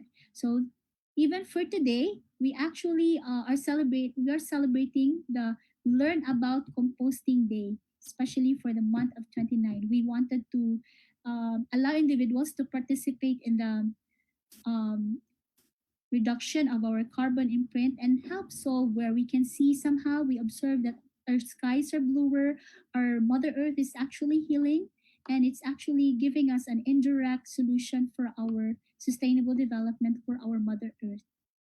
So that is the Corona strategy that we have. In the future, we wanted to have our child's optimum development, having problem solving, relate to each other, create, reflect, to get going, to initiate, investigate, to adapt, to serve, get real, and activities that they are having, especially that they are in your household. To end my sharing, allow me to leave you this wonderful quote from Doris Allen, founder of CISV International. She once said, "The power of love is strong than the love of power." Yes, it's true. I always believe that the next generation lies in the hands of our young children. If we wanted to have a better place to live in, we need to start our young children. Yes, we cannot allow them to be compromised with their safety, yet we cannot also forego their learning. We can take this COVID 19 as a challenge and we need to combat them together. And I know that we can do it. This is Teacher Nettie. Thank you so much, and I hope that you learned something today. Should you have questions about early childhood education and about young children, please don't hesitate to get me through with these email addresses. Thank you so much, and I'll be more than happy to assist you. Thank you very much, Teacher Nettie, for that very meaningful sharing. I am very sure that our early childhood educators and our parents are very excited to make use of your suggested online platforms and strategies on how to go about with the new normal for early childhood education. I won't keep you waiting. I will directly introduce to you our final speaker for tonight. She graduated summa cum laude in early childhood education here in USJ-R. She was once a preschool teacher in Bright Academy. For 5 years, she has served in Singapore as a preschool teacher.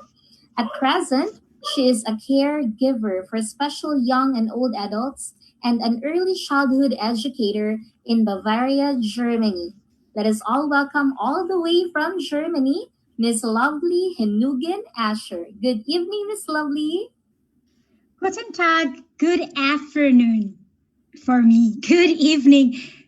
Magandang gabi, maayong gabi, Philippines. I am Teacher Love, and I am living here in Germany with my husband. I am very excited. Are you very excited too? Well, I am the third speaker, and I am very thankful that you are still all there. How about, come on, wiggle your hands, shake your shoulders, and relax. All right, awesome. I will be your storyteller for today. Once upon a time, we all woke up with this current pandemic. But I believe not all things are bad. Indeed, it leads us to the new normal of preschool. Well, utilizing the blessings which we have, it is more of using correctly these new learning approaches. Well, Teacher Runette have clearly emphasized on these matters. Well done, Teacher Runette. As we deal with blended learning, we should be reminded that it should be a child-centered learning. We should be reminded that this is a personal educational approach, which the child has the liberty to choose and act freely with a supportive and thoughtfully prepared environment.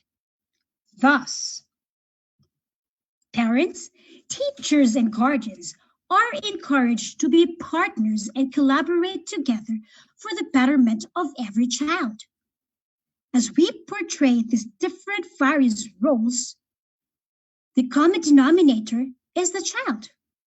To facilitate on what the child is interested to do, to appreciate and counsel the child's behavior, and to inspire the child to continuously learn.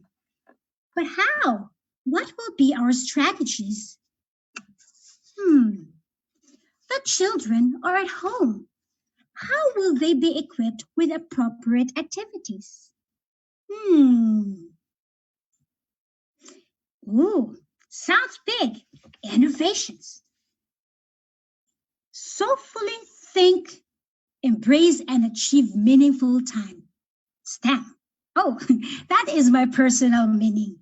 STEM or STEAM is an approach to learning and development that integrates the areas of science, technology, engineering, arts, and mathematics. STEAM education creates critical thinkers, increases science literacy, and enables the next generation of innovators. STEAM will help to inculcate the culture of innovation through a fun and engaging manner. Children's problem solving and creative skills are honed. Let's go through thoroughly with STEAM. Whether you have or you don't have a garden, a potted plant can make a difference. Children can draw or paint pictures of the plants, flowers, and insects they see around the plant or in the garden. So, the science about gardening tackles about the living things like plants, flowers, and insects. Technology talks about the tools to maintain the garden. Children will be informed that technology are man-made, that machines and technologies are man-made products. With regards to engineering, is the building and planting a garden in which is a great engineering and design practice. In relation to the pot or the plant or a garden, let the child decide where to locate the pot of plant or the garden. But with regards to will the child be able to think if the plant is able to grow in that spot? So they need to be aware that there must be proper sunlight, proper drainage, and other important factors that affect how plants grow.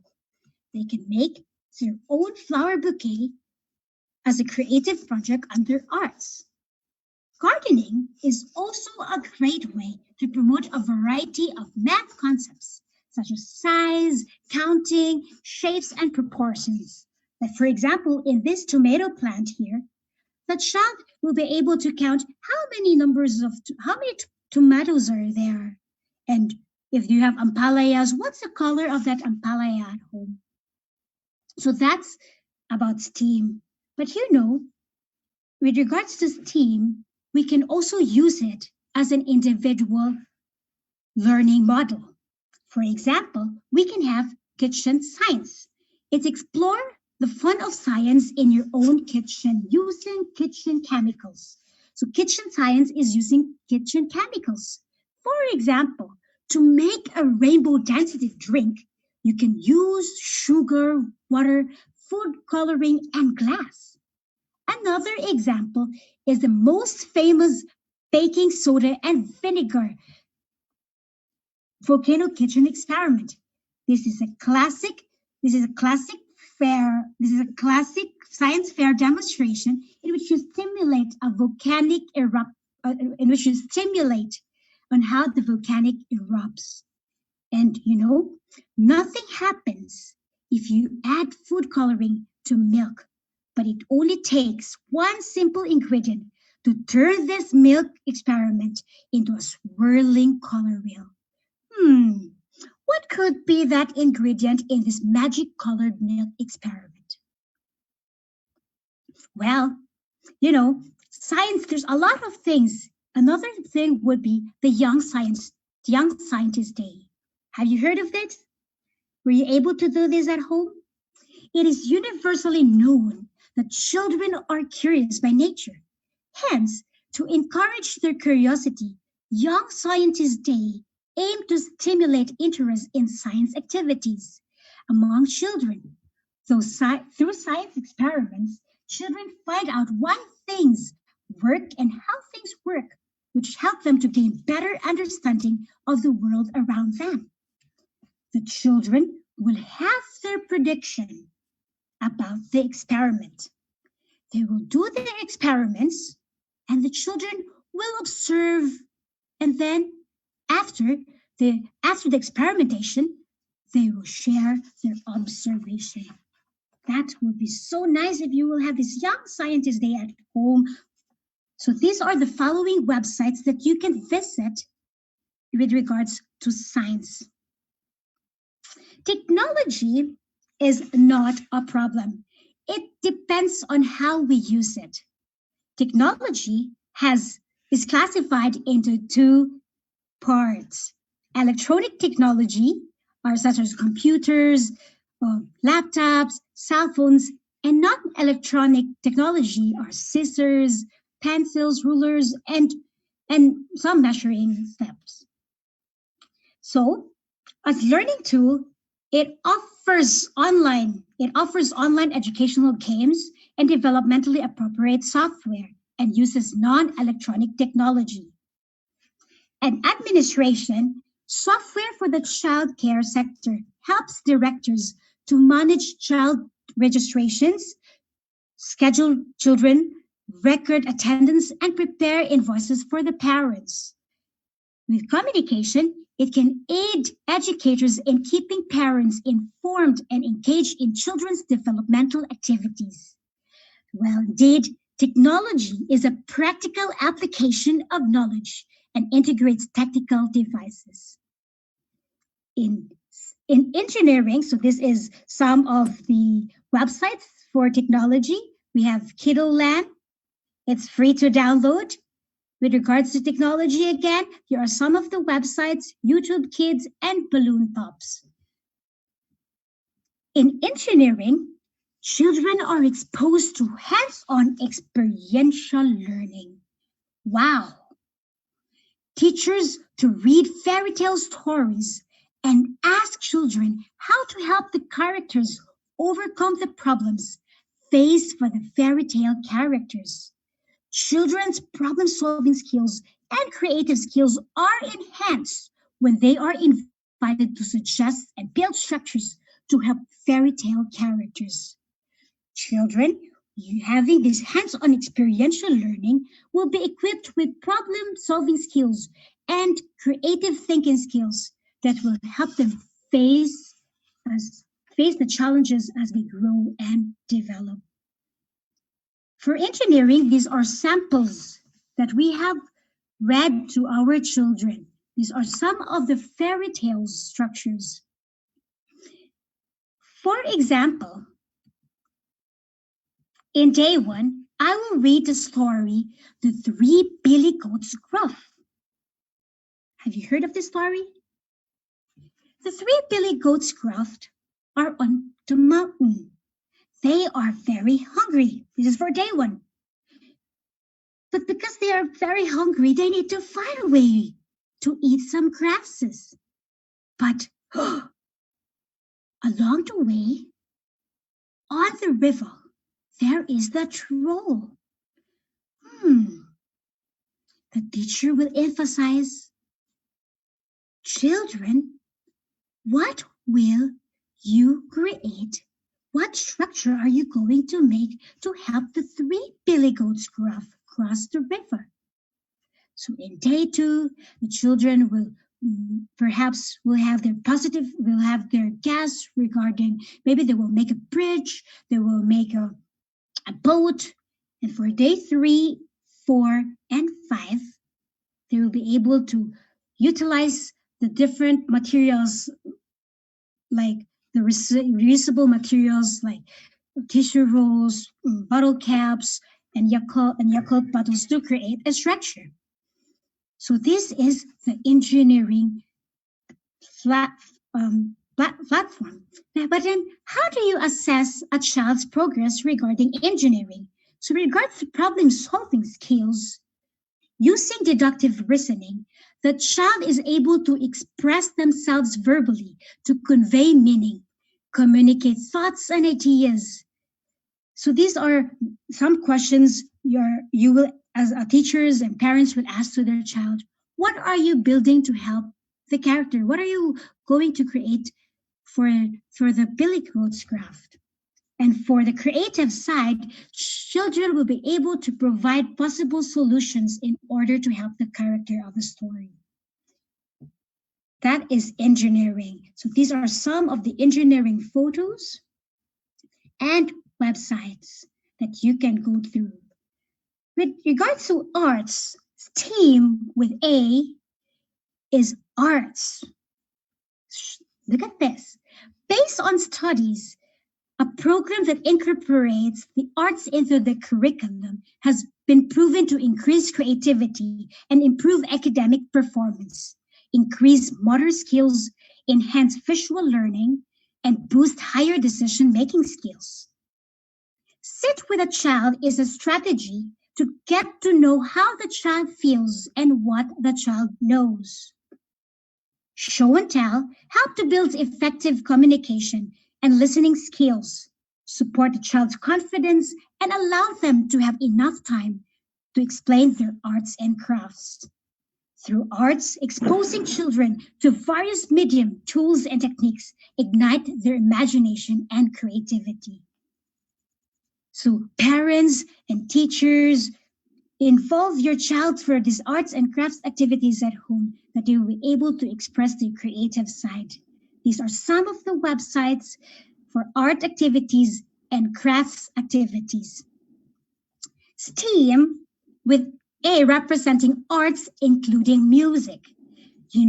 Published articles and studies have listed numerous benefits of listening to music and even more favorable learning to play musical instrument. Cultivating a better and language memory skills increase confidence and improving emotional and language development.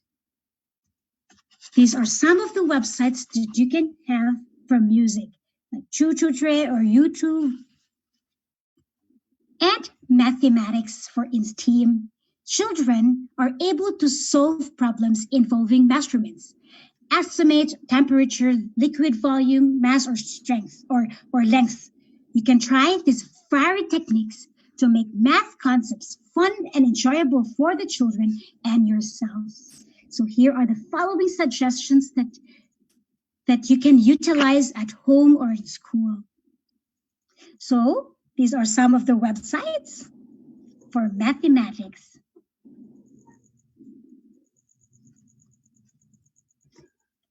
So aside from STEAM,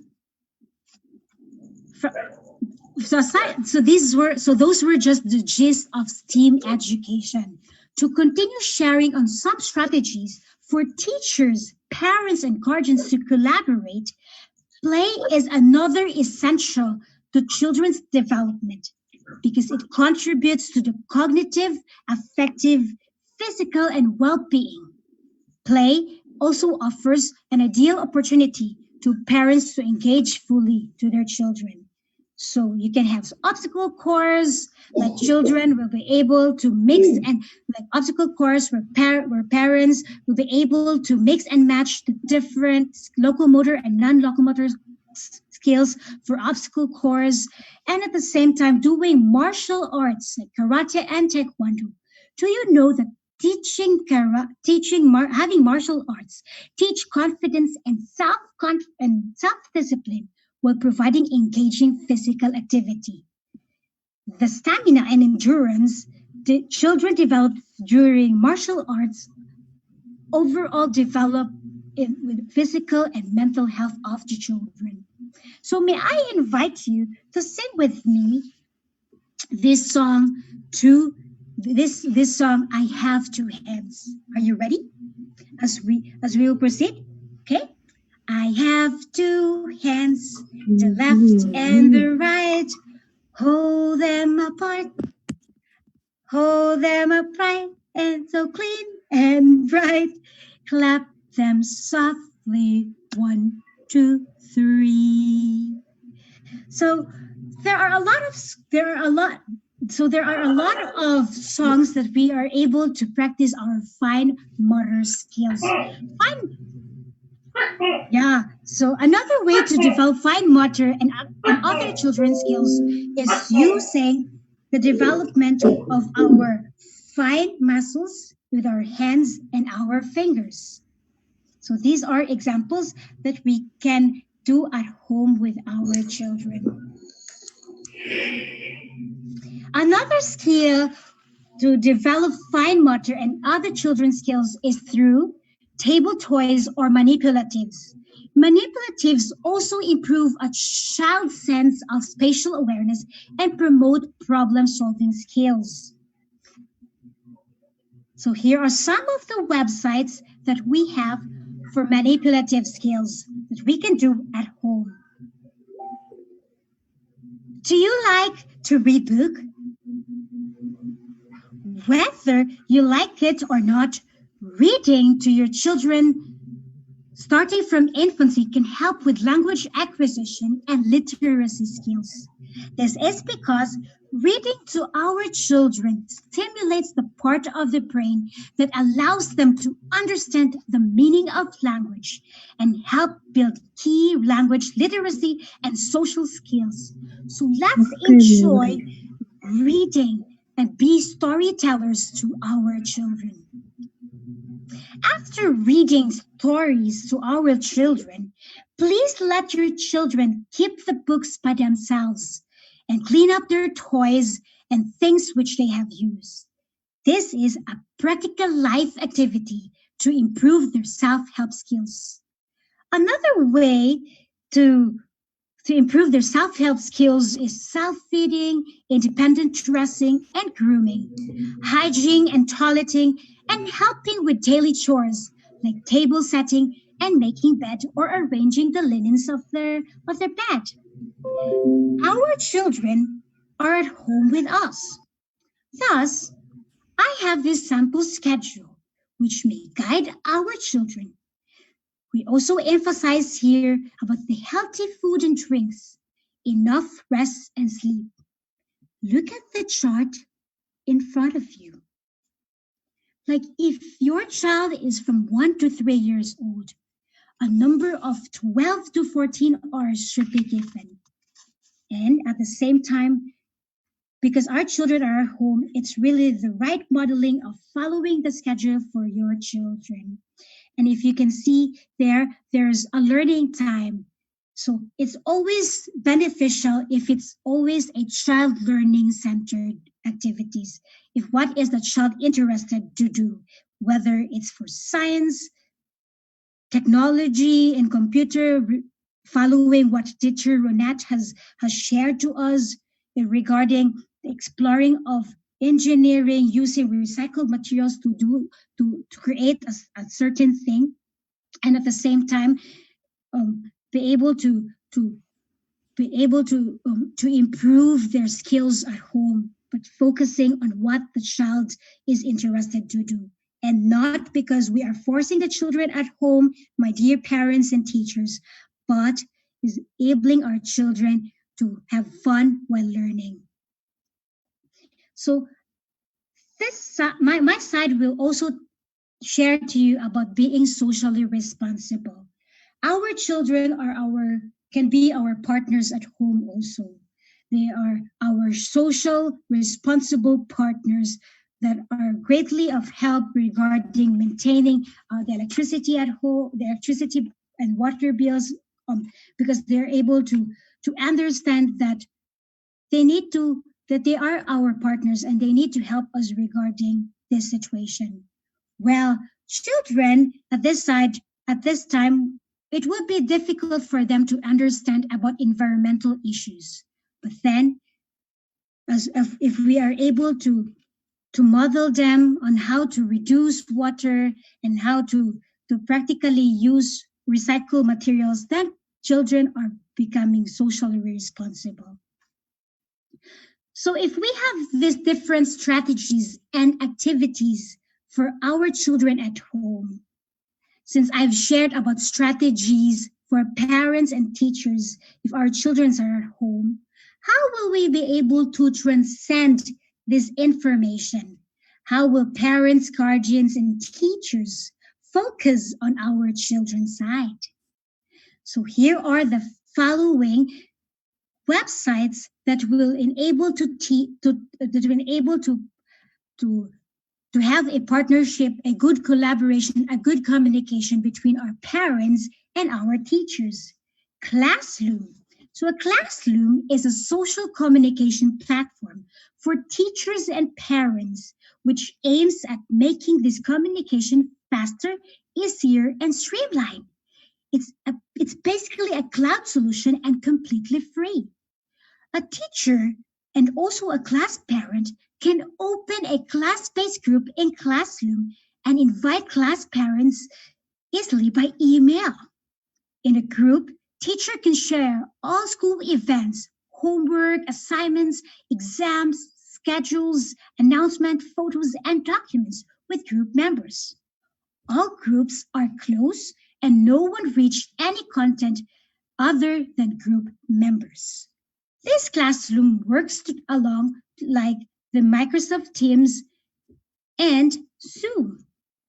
You can get unlimited chat, video calling, screen sharing, and more for as long as you want. This is something new for the Philippines. If you look at it closely, this little lies is present for the 8 other countries, not Philippines.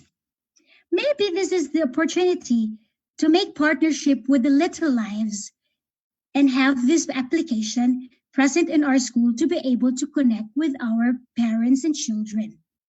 But what is this Little Lives about? Little Lives are for school owners to have an overview of your school and ensure quality control. For principals to oversee all aspects of school operations and improve staff communication. For administrators to digitize record-keeping system and save time and money to administrative tasks. For teachers to provide greater accountability to students' learning progress and for parents to stay updated on your child's education. Here are some other applications that parents and teachers will be able to communicate for the children's side. Schooly, Schools Connect, Class Dojo, and many other more. don't worry, I have included the websites so that you can be able to personally visit on these applications. So I have shared to you about STEAM, on going back on the traditional things that we have been doing so that the parents are well informed about the activities that we have been doing in the classroom. I have shared also some of the websites that you can visit to have a personal in touch with the different strategies and these applications for parents and teachers to communicate with each other.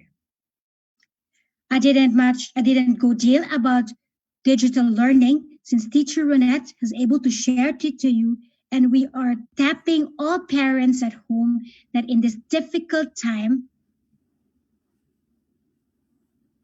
always praise your child the right way. When we see the child doing the right way, it's not just saying, "You're doing good, my child," but it is doing, you are holding, like for example, you are holding the glass properly. It's really good of you to save water and not to waste it. And another example would be, if your child is cleaning at home, good cleaning, well done, more. It's not about that. It's about, my child, you have cleaned this part very well, and if you have shown your effort to help me, you are a very helpful child in helping me clean.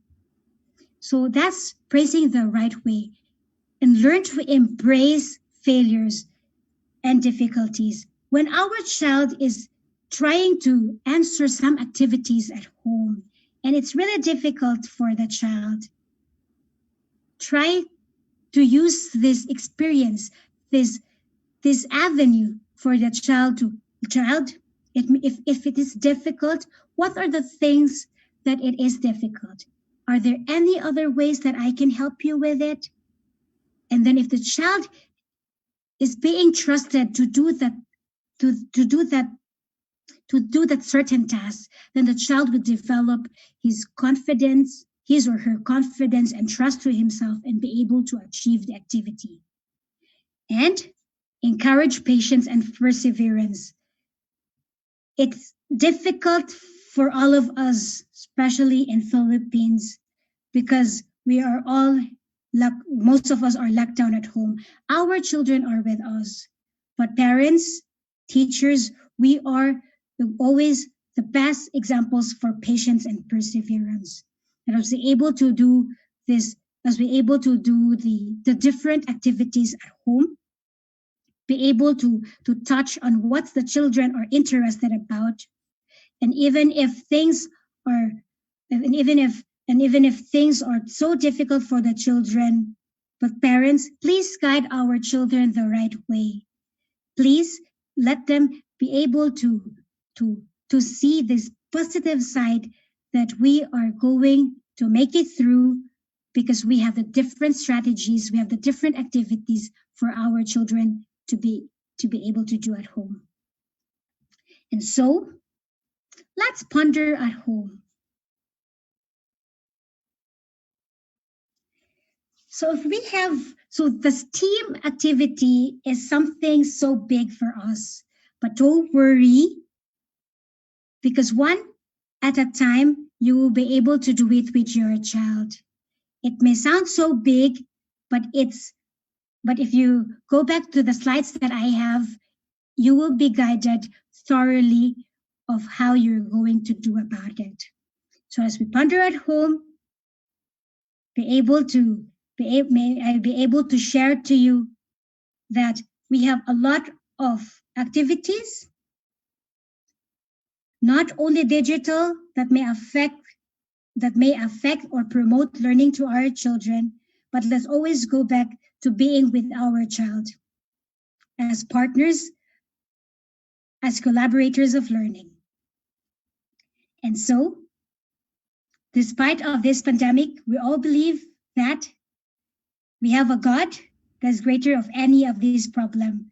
So we are all disciples to share his love. I have been your storyteller.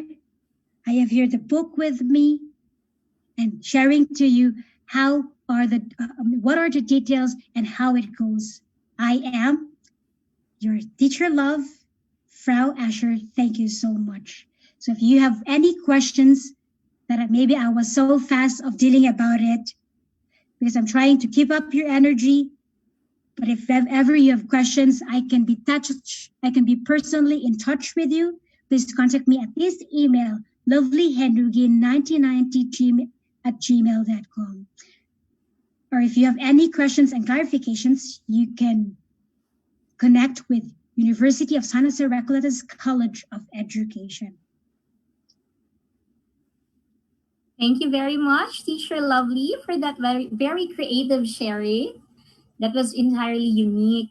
It was actually done through storytelling, and that was the STEAM innovation that they're practicing there in Germany. And you know what? Pondering upon the sharing of Miss Renette and Teacher Lovely, they were actually saying that we can still be able to continue practicing what we have done in our early education classroom. All we have to do is to modify, to do a little modification so that it will be applicable in the new normal. Now, for this moment, we are going to have a few questions taken from our FB Live and from our Zoom participants earlier. So I would like to call once again our speakers, Doc Helme, Teacher Nettie, and Teacher Lovely. I think they are still around. Okay, so let's begin. This is for Ma'am Helme. Okay, Ma'am Helme. Hello, I'm Okay, back. welcome. So we have here two questions for you. First question, can we make our thesis exploratory? Yes, of course.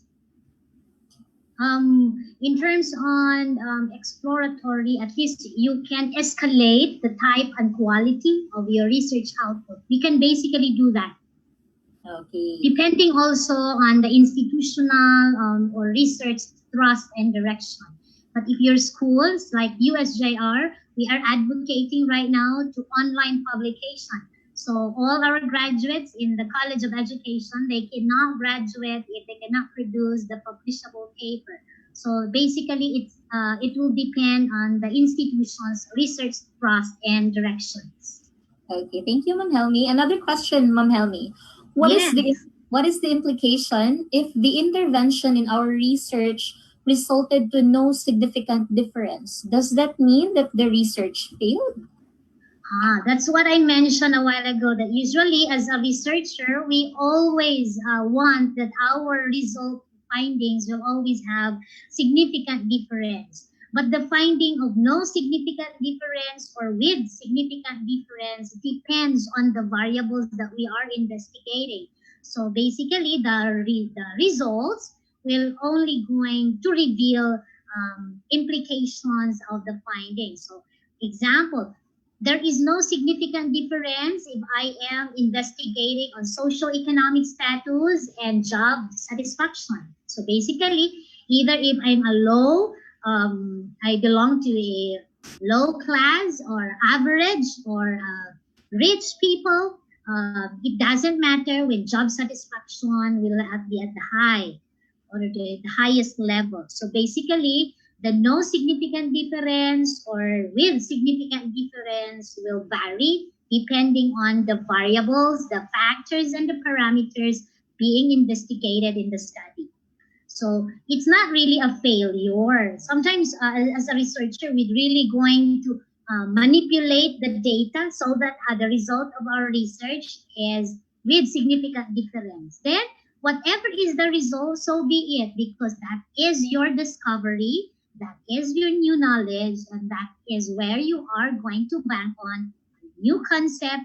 And then sometimes research findings will be a negation or an affirmation of the theories that you are investigating. Precisely. Thank you so much, Doc Helme. Another question, this one is for Teacher Nettie. Okay. Teacher Nat, what should be done if schools will actually require longer usage of longer usage time rather for preschoolers during their online class? Thank you, Miss Frenchie. That's a very interesting question. You know, we cannot actually question the number of hours that our teachers or probably the advisors that would give to us during online instructions or the distance learning. However, as a parent, we can monitor the screen time of our children, provided that they are actually digital natives right now, especially for young kids. They can just, the fingertips are just so quick in visiting those different applications. But as a parent, please monitor the screening time of your kids and make sure it's very appropriate and leading to a quality time for screen time or using these gadgets that they have around. Thank you. Thank you very much, Teacher Natty. And our last question for tonight, this one is for Teacher Lovely. Teacher Love, someone is very much interested with STEAM innovation, the one that you're practicing there in Germany. Are there any suggestions as to how this can actually be applied in the Philippine setting?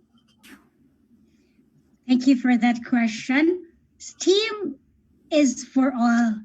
Regardless that I am here in Germany and practicing that STEAM can be applied in Philippines. I was able to share an example about gardening with regards to STEAM, that in STEAM we focus on the science, technology, engineering, arts, and mathematics. To give you an example so that it is really applicable in Philippines, right now, families are at home. Our children are at home. So how are we going to apply STEAM?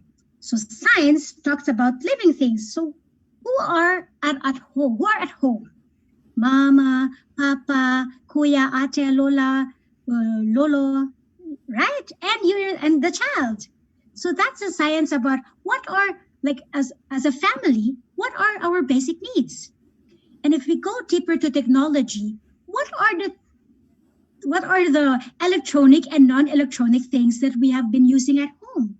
Oh, Mama is using cell phone for Facebook. Papa is playing what is that so common game? Anyways, Papa is so busy playing with this game, and I myself is busy with my tablet. That's technology. And in engineering, as a family, that's why let's promote reduce, reuse, recycles. As a family, we will create a certain structure as a family. For example, what is the child interested is to make a robot. And what are the things that we have at home? We have toilet rolls. We drink Yakult every day. Also, with this toilet rolls and Yakult bottles, as a family, you will create a robot with it.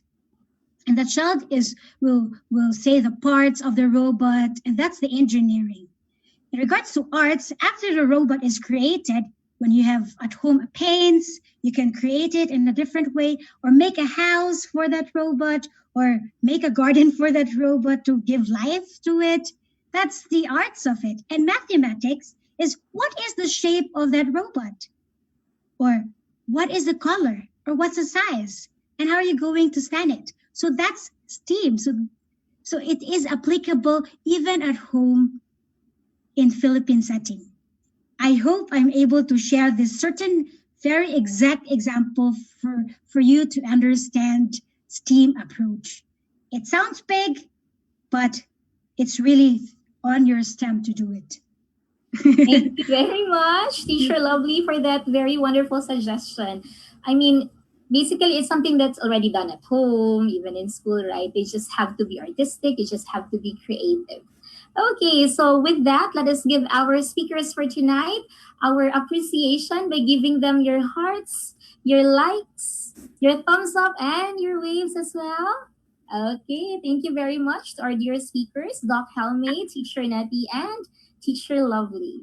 Now, by the way, I'm so sorry to cut you. May I take this opportunity to thank my alma mater, USJ-R. I have been your student from preschool to college. I have been to Playhouse and Bright Academy. Then I went to to Singapore, and right now I'm in Germany. I am very much thankful to all my teachers and professors in University of San Jose Recoletos for bringing the best in me. Thank you so much for the bottom of my heart. And it's the birthday of my mom. Happy birthday, Mommy Joy. I love you so much. Thank you for making me the best Hosanian and person I can ever be. Wow, thank you so much, Miss Love. Yan ang tinatawag na tatak Recoleto. Okay, thank you. All right, we are not yet done because we still have one more surprise. That's for our FB Live participants. I still have one trivia question left for you guys. So FB Live participants, get ready for our trivia question. So if you want to win 100 pesos worth of GCash load, then please post your answers right away on our comment section through the COE hallway page. Okay, FB Live participants, here is your trivia question. You give us one strategy, online platform, or a suggestion given by Teacher Nettie or Teacher Lovely on how to go about with early childhood education in the new normal. Okay, let's see.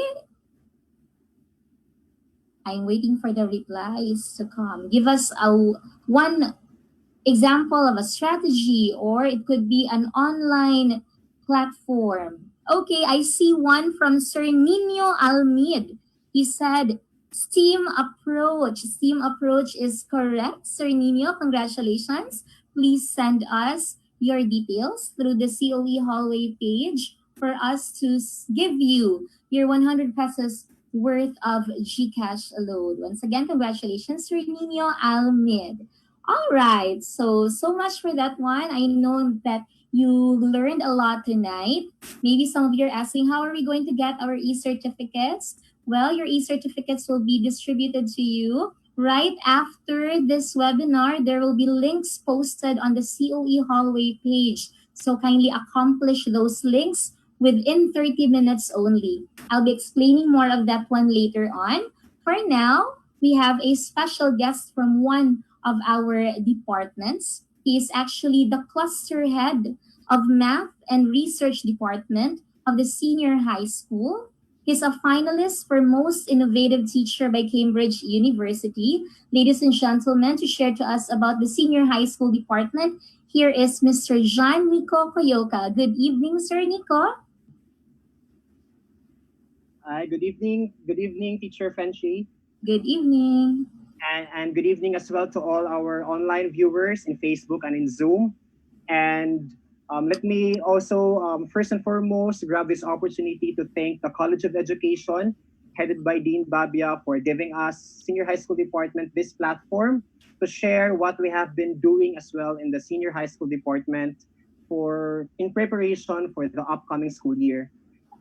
The Senior High School Department in USJ-R has always been resolute in our mission of empowering potentials, and that is to provide an excellent and holistic quality Christian community-oriented education for our learners from various tracks and strands with character, competence, and commitment towards sustainable development and societal transformations.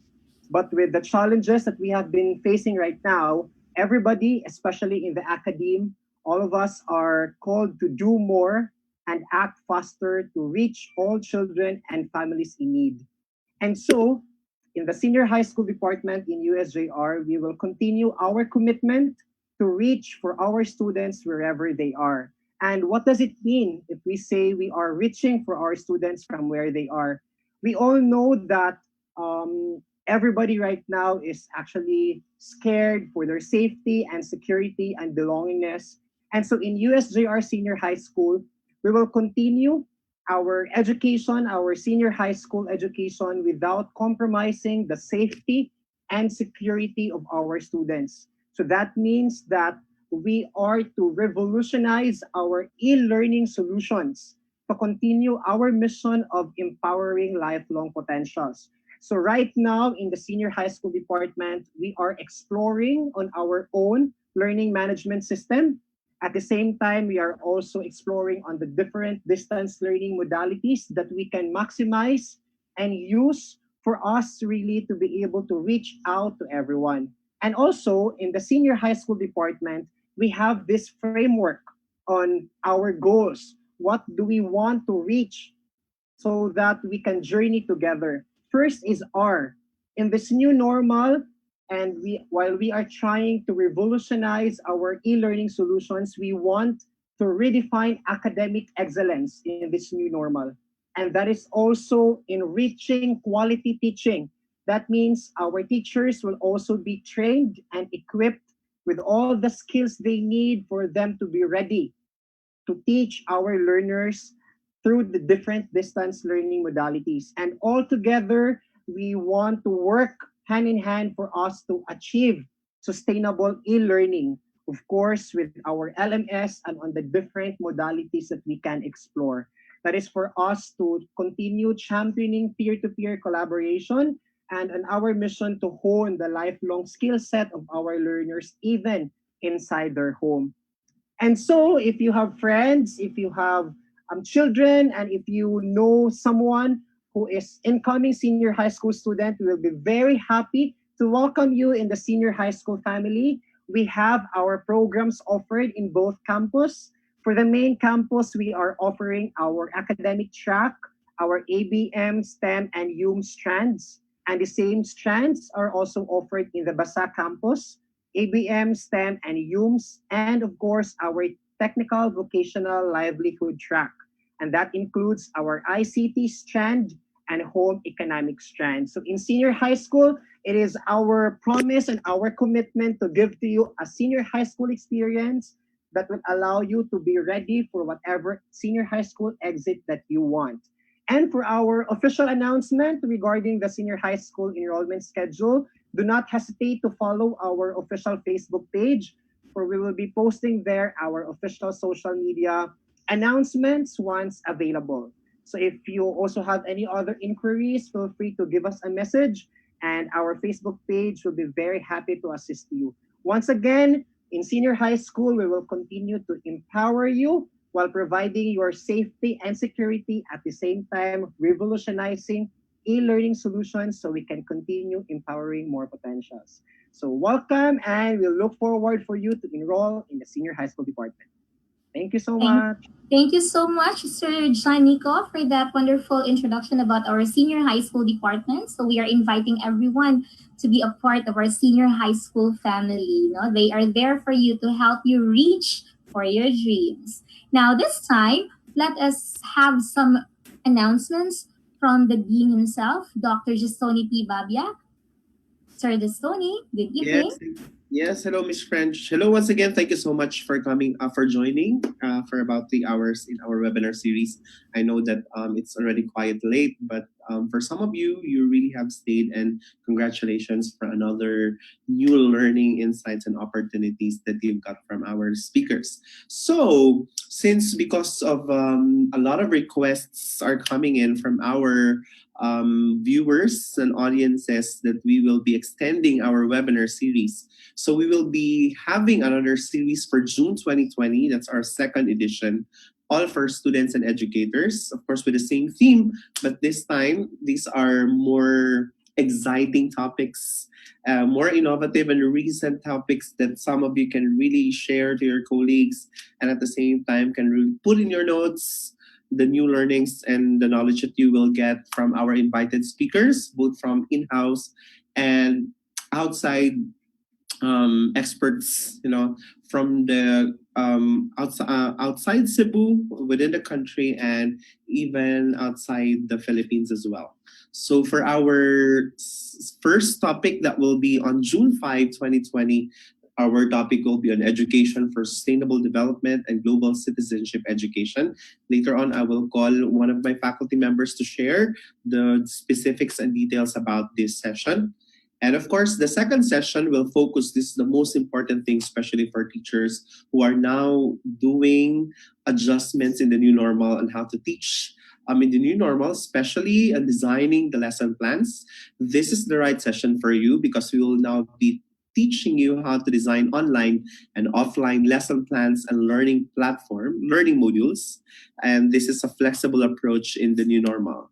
And of course, the third topic will be all about technology trends for boosting student engagement in physical education classes. This is one of the most interesting topics as well because we will be introducing you to the different technology tools in physical education.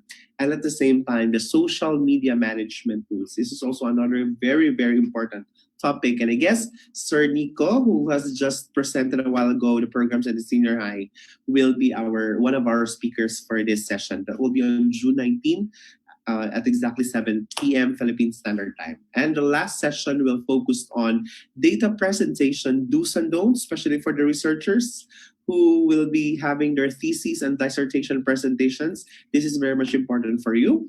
And at the same time, the topic on experimental research designs and threats to validity. So that will be on June 26, 2020, 7 p.m. still Philippine Standard Time.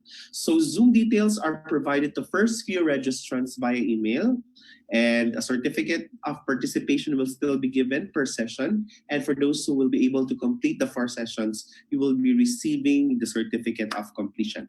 For now, I'll be calling Sir Montano Tapanan Jr. to discuss the first session for June. Sir Montano. Thank you, Dr. Babia. Once again, everyone, good evening. Actually, we have some good news to all of you. As what our Dean, Dr. Gisoni P. Babia mentioned, that starting next month, USJ-R College of Education will be having another webinar series, Learn at Home Season 2. And we have also invited international speakers just for you. And they will talk about education for sustainable development and global education. So the first speaker is the assistant professor in Philippine Normal University, Manila, and a Philippine representative to ESD and Green Chemistry. And she is Dr. Arlene C. Mangasigan. And of course, our second speaker is Dr. Jose Roberto Guevara, Associate Professor of International Development in RMIT, Australia. And he is the President of the International Council of Adult Education. So, what are we waiting for? Join us on June 5, Friday, with the new time slot at 6 p.m. For more information, please like our FB page, COE Hallway. That will be all. Thank you, and Adelante. Thank you so much, Sir Montano. For those who are very interested on the topic on education for sustainable development and global citizenship education, this is actually for you. And of course, there might be some changes with the number of speakers because we will also be inviting other speakers from Thailand or Indonesia if they can already confirm. So I hope you guys will be there. And for those questions about the programs that we are offering in the College of Education, I hope that you can visit our USJ-R COE Hallway page. We'll be very much willing to answer you there. For those who are interested, who have friends, who have their children, sons and daughters, who will be deciding where to enroll their children for their college education, if they want to teach and if they want to become a teacher, enroll in USJ-R College of Education. And we are very much willing and welcome to embrace you fully in our excellent place of learning. Thank you very much and good night.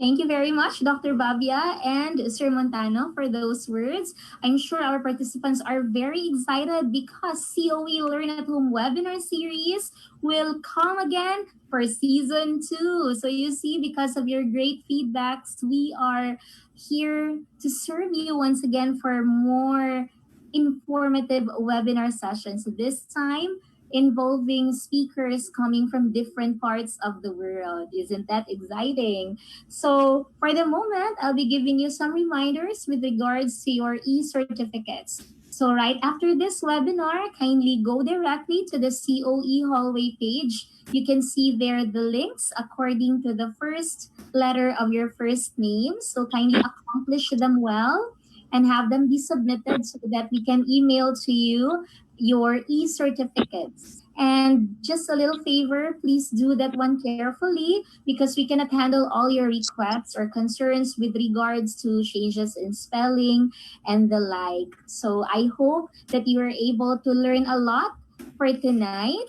Please don't forget to continue supporting the USJ-R COE Learn at Home webinar series. So this is the reason why the USJ-R College of Education is existing. It's for us to develop future teachers who are committed. That is why we are all here, the faculty members of the USJ-R College of Education, showing to all of you how committed we are through this form of service. This has been Ms. Frenchie Regino, a part-time faculty member of the University of San Jose Recoletos College of Education, saying thank you so much for joining us for Season 1 and hope to see you once again this coming Season 2, and that will be in June. Okay, God bless everyone. Have a great night.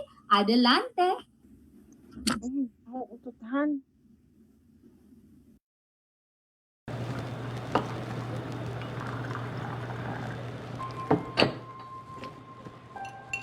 They say college life is the best part of your life. But where are you going to spend your college life at? Here in the University of San Jose Recoletos, you can feel at home. Here, you're not just a student, you're family. Studying for your bachelor's degree has never been more fun, right? With the memories that you'll surely make with your best friends along the way. And the winner is contestant number 4.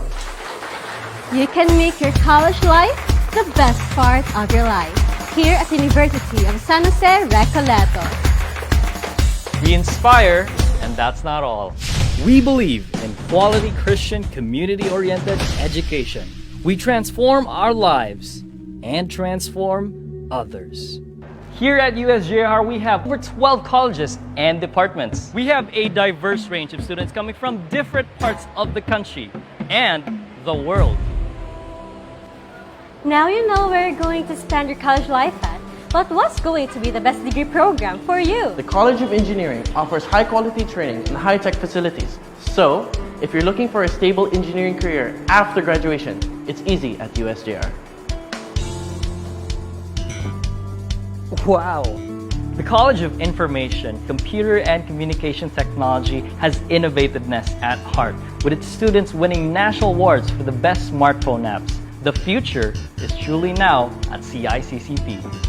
The College of Nursing is equipped with advanced facilities to give you a feel of the real world. The service-oriented trainees in USJ-R make our nursing graduates in demand. Education graduates from USJ-R go on to make an impact and positive changes in the society. You too can soon make an important difference to the lives of your future students. Discover new horizons in the different fields of knowledge and maximize your skills in communication in the College of Arts and Sciences. USJ-R's College of Commerce leads by example by consistently producing top-notchers in board exams. With high-quality training, your keen sense of good business practices will help you become successful in the business industry. But it's definitely more fun in USJ-R because there's so much more that you can do. And get a scholarship doing what you love. Whether you're in engineering or nursing, you can still have time for your favorite hobbies. You can dance, sing, write, and serve, and become an athlete. You also get scholarships if your grades meet the requirements. USJ-R also offers the Reed Scholarships for working students. Because in USJ-R, we believe in our values to inspire others in the face of adversity. We put God in the center of everything that we do by helping others and answering the call to serve, by being thoughtful and truthful in the things we do, by going beyond our limitations, and by being the best versions of ourselves for the best of our community. In USJ-R, college life is more than just studying. It's definitely going to be the best part of your life. Because in USJ-R, we inspire. Adelante!